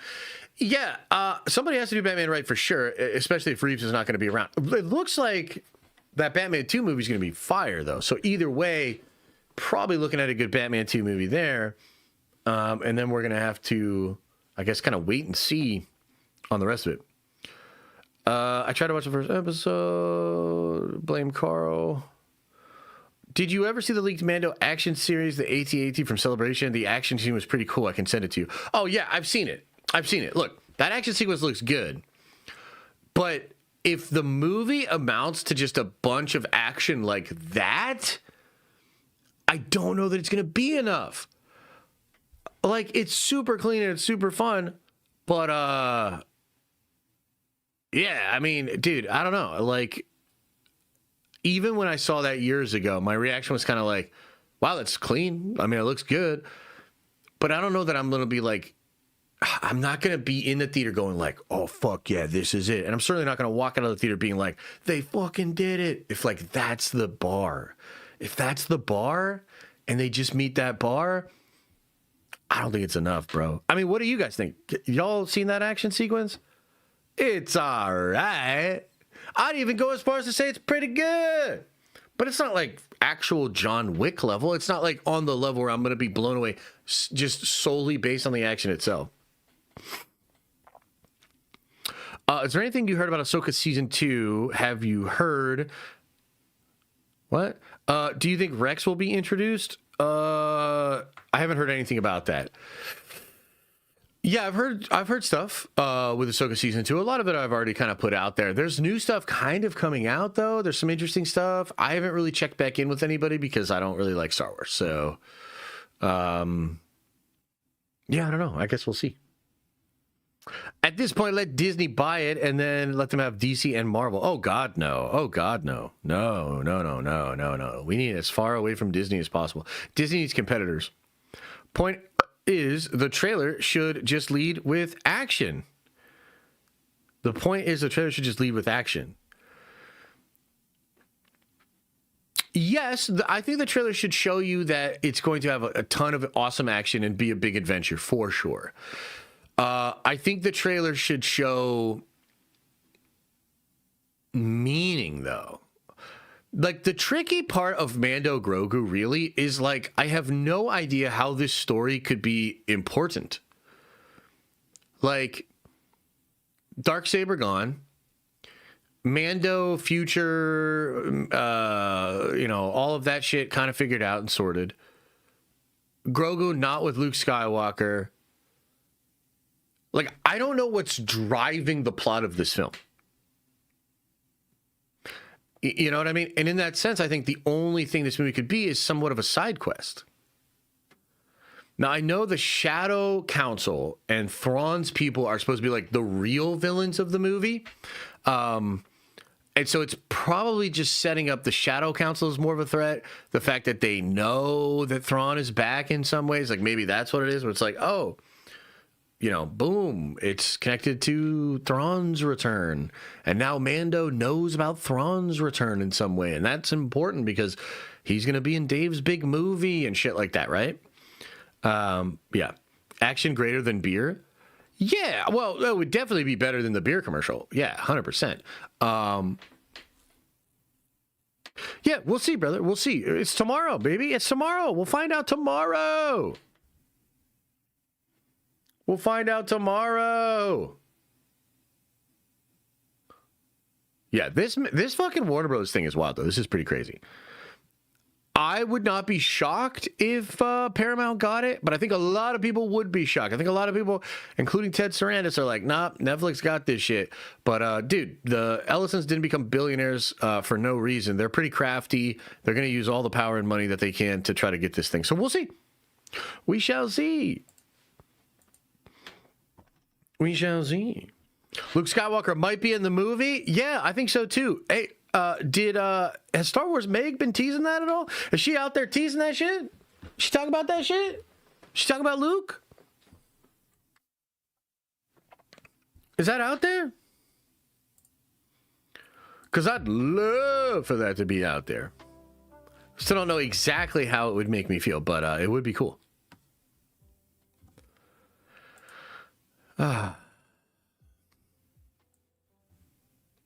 All right, so I wasn't going to stream tomorrow, chat, but I will probably stream now since Mando Grogu trailer is dropping.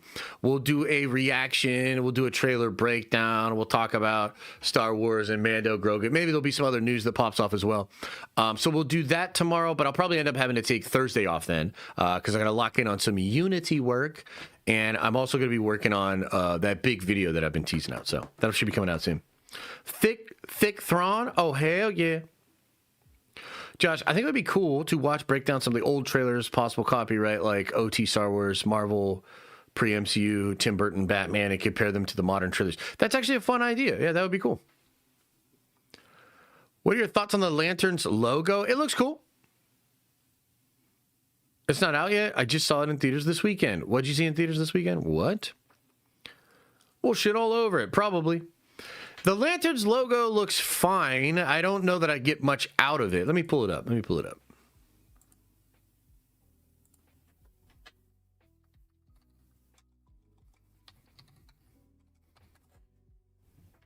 Lanterns. Yeah, not too much to it. I like the weathered look. You know, it's kind of giving you a more serious tone. I wonder how the fans are feeling on it. I kind of feel like Lanterns might disappoint a lot of fans, man. I am actually kind of interested in the show, but I think a lot of Lanterns fans and just DC fans in general want like the cosmic shit. They want it to be spacey. They want really cool effects and like a big budget. And I don't think that's what you're getting in this show at all, bro. And I'll say this, the degree to which this show does not use the lantern rings and the actual constructs is the degree to which people are going to be mad about it. Like if it does one of those things where, because like shows would do this back in the day, man, they would like barely do the thing, like barely. And if this show barely has constructs, barely uses the rings, like we barely have Green Lantern shit in here, and it's mostly like cowboys talking in some rooms, oh my God. Oh my God, bro. That'll be tough. I got a big career job interview tomorrow. I have to catch tomorrow's stream afterward. Wish me luck. Hey, good luck, brother. And yeah, check the stream out whenever, man. I like the actors in it. I do too. Man. I like both those guys. I think it'll be good. Yeah. I feel like tomorrow Star Wars either gets a little bit of a breath or we're like, damn, this shit is dead, man. Star Wars should do numbered movies. Yeah, I kind of agree with that. Yeah, trilogies is the way to go. Yeah, Peacemaker was fantastic, in your opinion? Well, that's cool, man. It's just now we know that Dave Lance 9585 has terrible opinions and terrible taste. It's good to know these things, you know? It's fine that you liked it, and it's good to know that you liked it because now we know that you have terrible taste. Imagine it being deader than dead. Yeah, I do imagine that sometimes.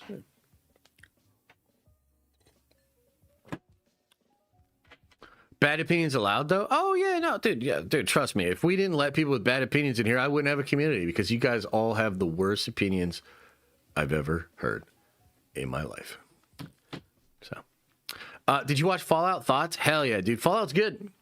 Fallout's good, and I kind of hope they ramp it up a little bit next season. And I do kind of wonder, like, why were the views down for Fallout? Because the views were a little bit down. But I personally love season 2, man. I thought season 2 was great. Honestly, the question at this point is, can Star Wars get any lower? It's hard to imagine it getting any lower, but I guess we'll just have to find out. That's why we love you. Oh, thanks, man. I'm glad. That's why we come to you with our opinions. No, it's all fun, man. It's all fun, and it's all banter. You know what I mean? It's just, it's fun to get in here and argue about stuff, and yeah. Was the trilogy of Rey movies Star Wars could get lower? That's fair, yeah. A guy with bad opinions can't have an audience without other bad opinions. Fair point. What are you trying to say? What are you trying to say, Dusky? Huh? What are you trying to say? Josh, do you have any advice for someone who wants to create nerdy culture discussion channel similar to yours, but mostly about Halo or Star Wars? I'm aspiring to be a YouTuber soon. Yeah, so, man, look. Advice on content. I mean, there's a lot of different things I could say. I think you will get better at the thing over time. And so if you're earnest about studying what content is and how people enjoy content, and you work on getting better at it, you will naturally get better. Here's one thing that I'll say to people, because I get asked about YouTube all the time, right? Here's the main thing that you got to really think about if you really want to be successful on YouTube specifically, but this probably applies to other platforms. It's just I normally work on only YouTube. Here's the thing you got to understand. Every single viewer you get on your YouTube channel did not come to YouTube to see your content. Another way of saying that is every single person that will ever come to watch your content on YouTube is already on YouTube right now, and they're already watching videos right now.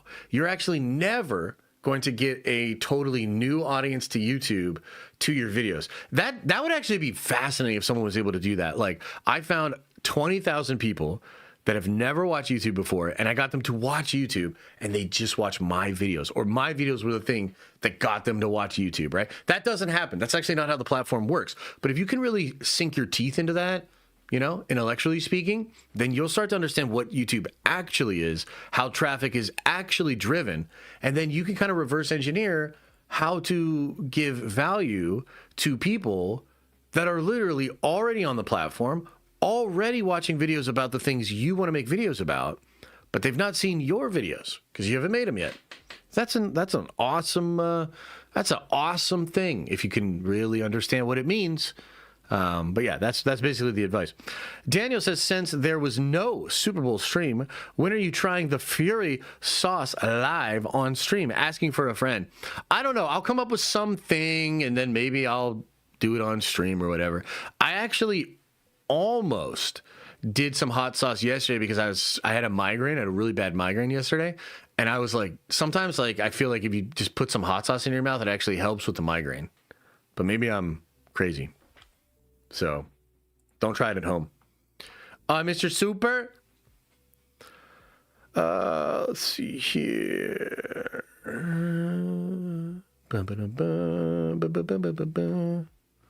Whose super did I miss?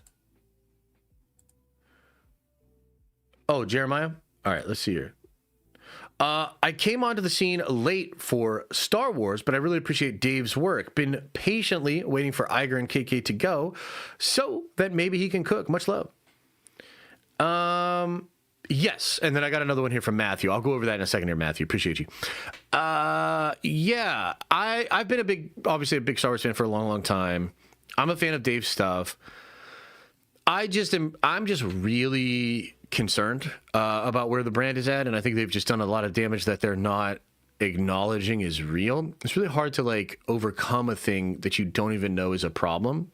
So like sometimes they'll say like the first step for an addict is to realize they have a problem. If you don't realize you have a problem, then you're not going to like try to fix it, right? And I think Star Wars has some problems, and I don't think they're aware. So that's kind of the issue with me. But, you know, to your point, technically speaking, now that KK and Iger are gone, Dave has less constraints than ever, and maybe Josh will lean on Dave and his experience with Star Wars and allow him to really cook, and I think that would be great. So we'll see. And Matthew says, Star Wars is my first love, but recent media has me turning my back on the brand. Currently, my only engagement with Star Wars is 3D printing and building droids. Yeah, totally get it, Matthew. I mean, I'm in a similar spot. I'm just very turned off by Star Wars. Like, it would be hard to me. It's hard for me to imagine, like, going to read a Star Wars audiobook, picking up a Star Wars comic, getting a Star Wars figure. Like, I saw the figure for the Mando movie, and I'm like, yeah, fucking right, dog. Like, you think a single cent of my money is going to buy fucking merchandise for the Mando Grogu show movie that's a Disney? Get the fuck out of here, right? So, like, I have, like, a strong revulsion at what Star Wars has become. It's this over-commercialized, soulless heap of goobly glob. But I also remember what it once was, and I have a lot of affinity for what it could be. So, yeah, it's tough. But it's cool that you like 3D printing and doing your droids and whatnot. That's actually a great, you know what you should do? You like 3D printing? You like droids? Get into Warhammer. Get into Warhammer, my boy. Use those 3D printing skills to 3D print some Warhammer. Start to paint your minis up. Oh, dude, you're going to have so much fun. Pick your army. Get into the lore that's actually good and that they care about. It's Warhammer time, baby. It's Warhammer time, baby.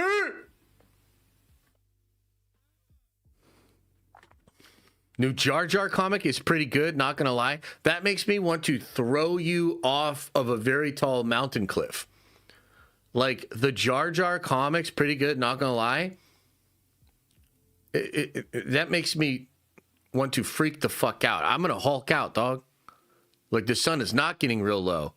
The new Jar Jar comic is pretty good, not gonna lie. Now, like, oh my God, bro. Don't say shit like that.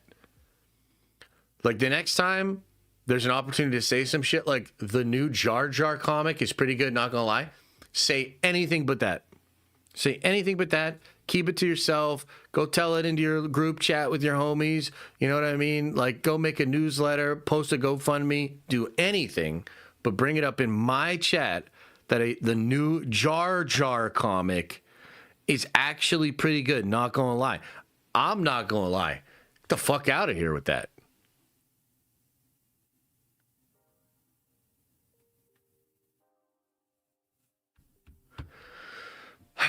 All right, everybody. Hey, it's all good, honeycomb. I'm just playing, dog. You know what I mean? It's all good if you like that. 34 months of nerd venging and ready for many, many more. Yeah. Oh, hell yeah, brother. Dude, we're going to have a lot of fun this year. I promise y'all. Look, I sat down this weekend. I figured some shit out. I was like, okay, so the world's kind of fucked. Maybe run by PDF files. Government ain't going to do nothing for us. World's falling apart. Shit. But I still, despite all of that, think we can have an absolute fucking blast this year. I think we can have some laughs. I think we can make some jokes. I think we can get passionate about some nerdy things. I think we can do some research, explore some stuff, learn some things, get really nerdy. Because you know why? Because we fucking want to. Because all this other shit is whack and stupid anyways, so fuck it. Let's just have some fun with other nerds on the internet. And we're going to do that, and we're going to fucking do it like it's never been done before. I swear to God, I'm doing a lot of planning right now. A lot of things are coming together, a lot of research. So buckle up your butthole, because tomorrow we're deep diving on the Jar Jar comic. It's actually not bad, not going to lie. I hate to admit it, but I'm starting to like Warhammer. My man! Woo! Let's go! I was working on my Deathwing Knights a little bit last night. Yeah, so cool.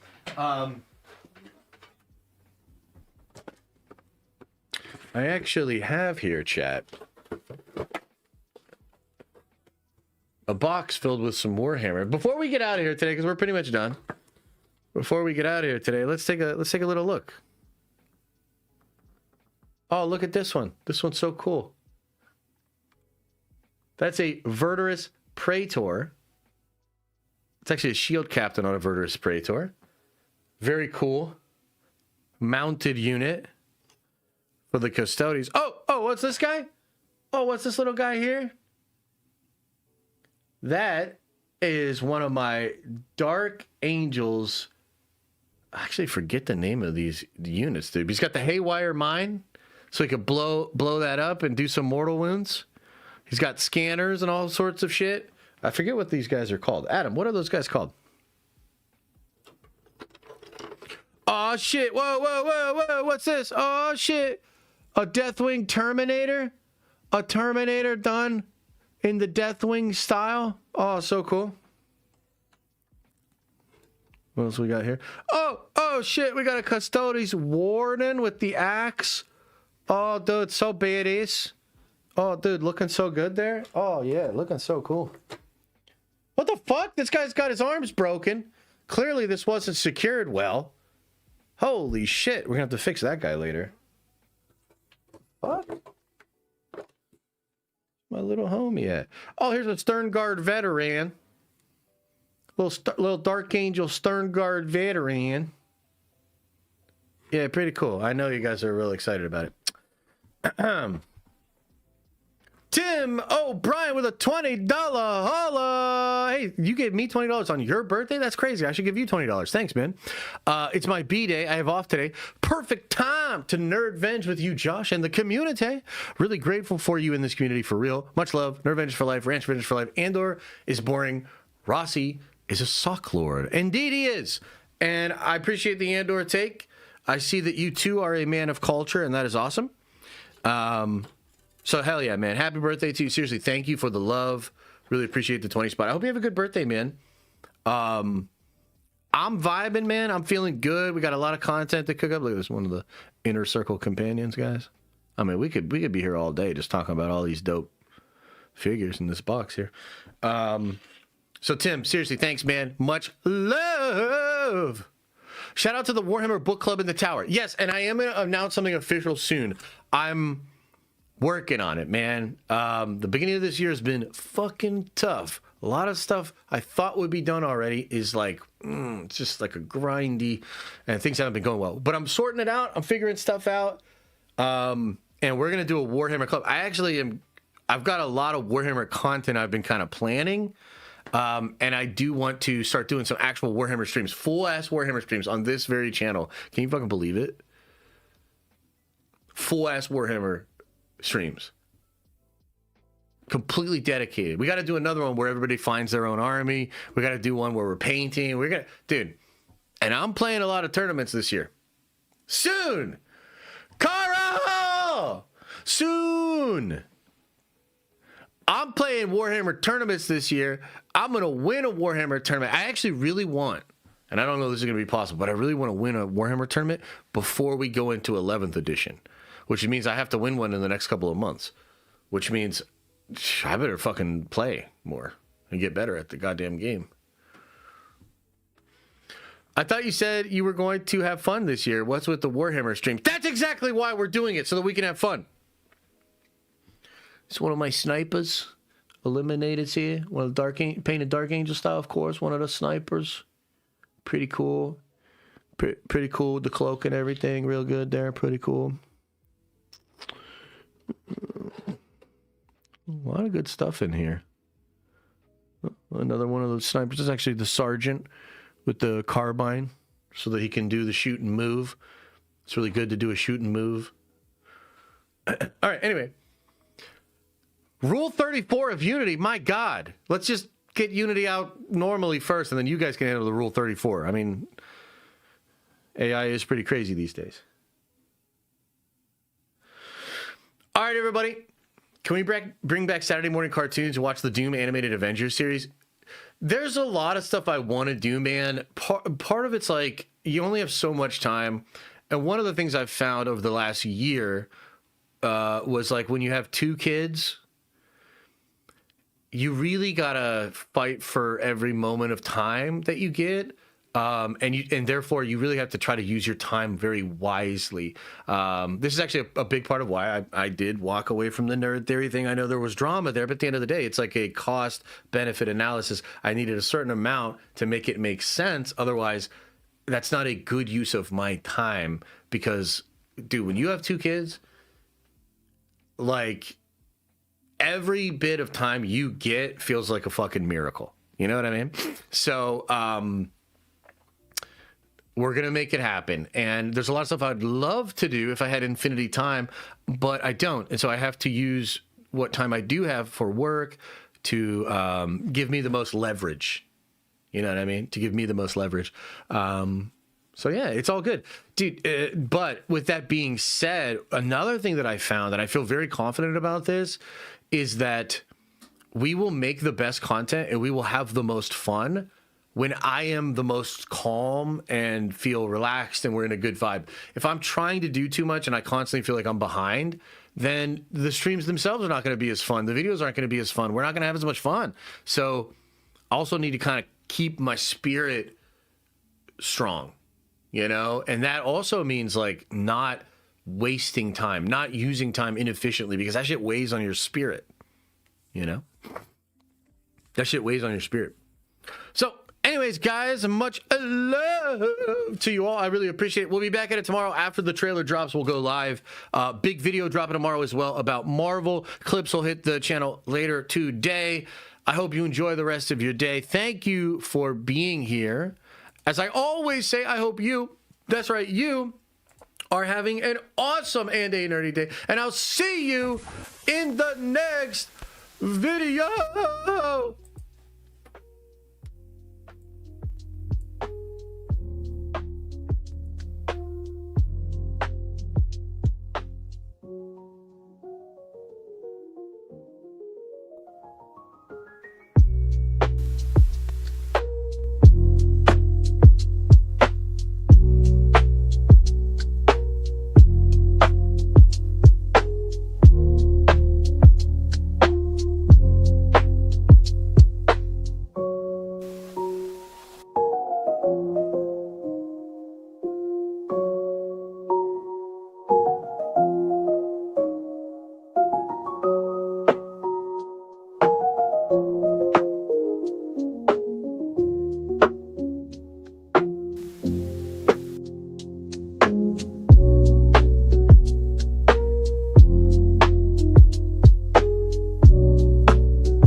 Is everybody gone? Did everybody leave? Sorry, I was just sitting here looking at these Warhammer minis. They're so cool. Almost just let the stream play forever because these minis are so cool. Oh, what a lovely Monday. What a nice day to get it started, and kind of cool. The trailer's going to come out tomorrow. Didn't know that when we started the conversation, but it's even more timely and significant now. Wow, we're really on the ball over here. Feels cool. Can't wait to shit all over this. Talk about how Star Wars is truly dead tomorrow. I'll see you there. Get out of here and enjoy the rest of your day. Do me a favor. Actually, make it 2. First off, open up that third eye. And then wash out your stinky, stinky butt. Ho. Okay, bye.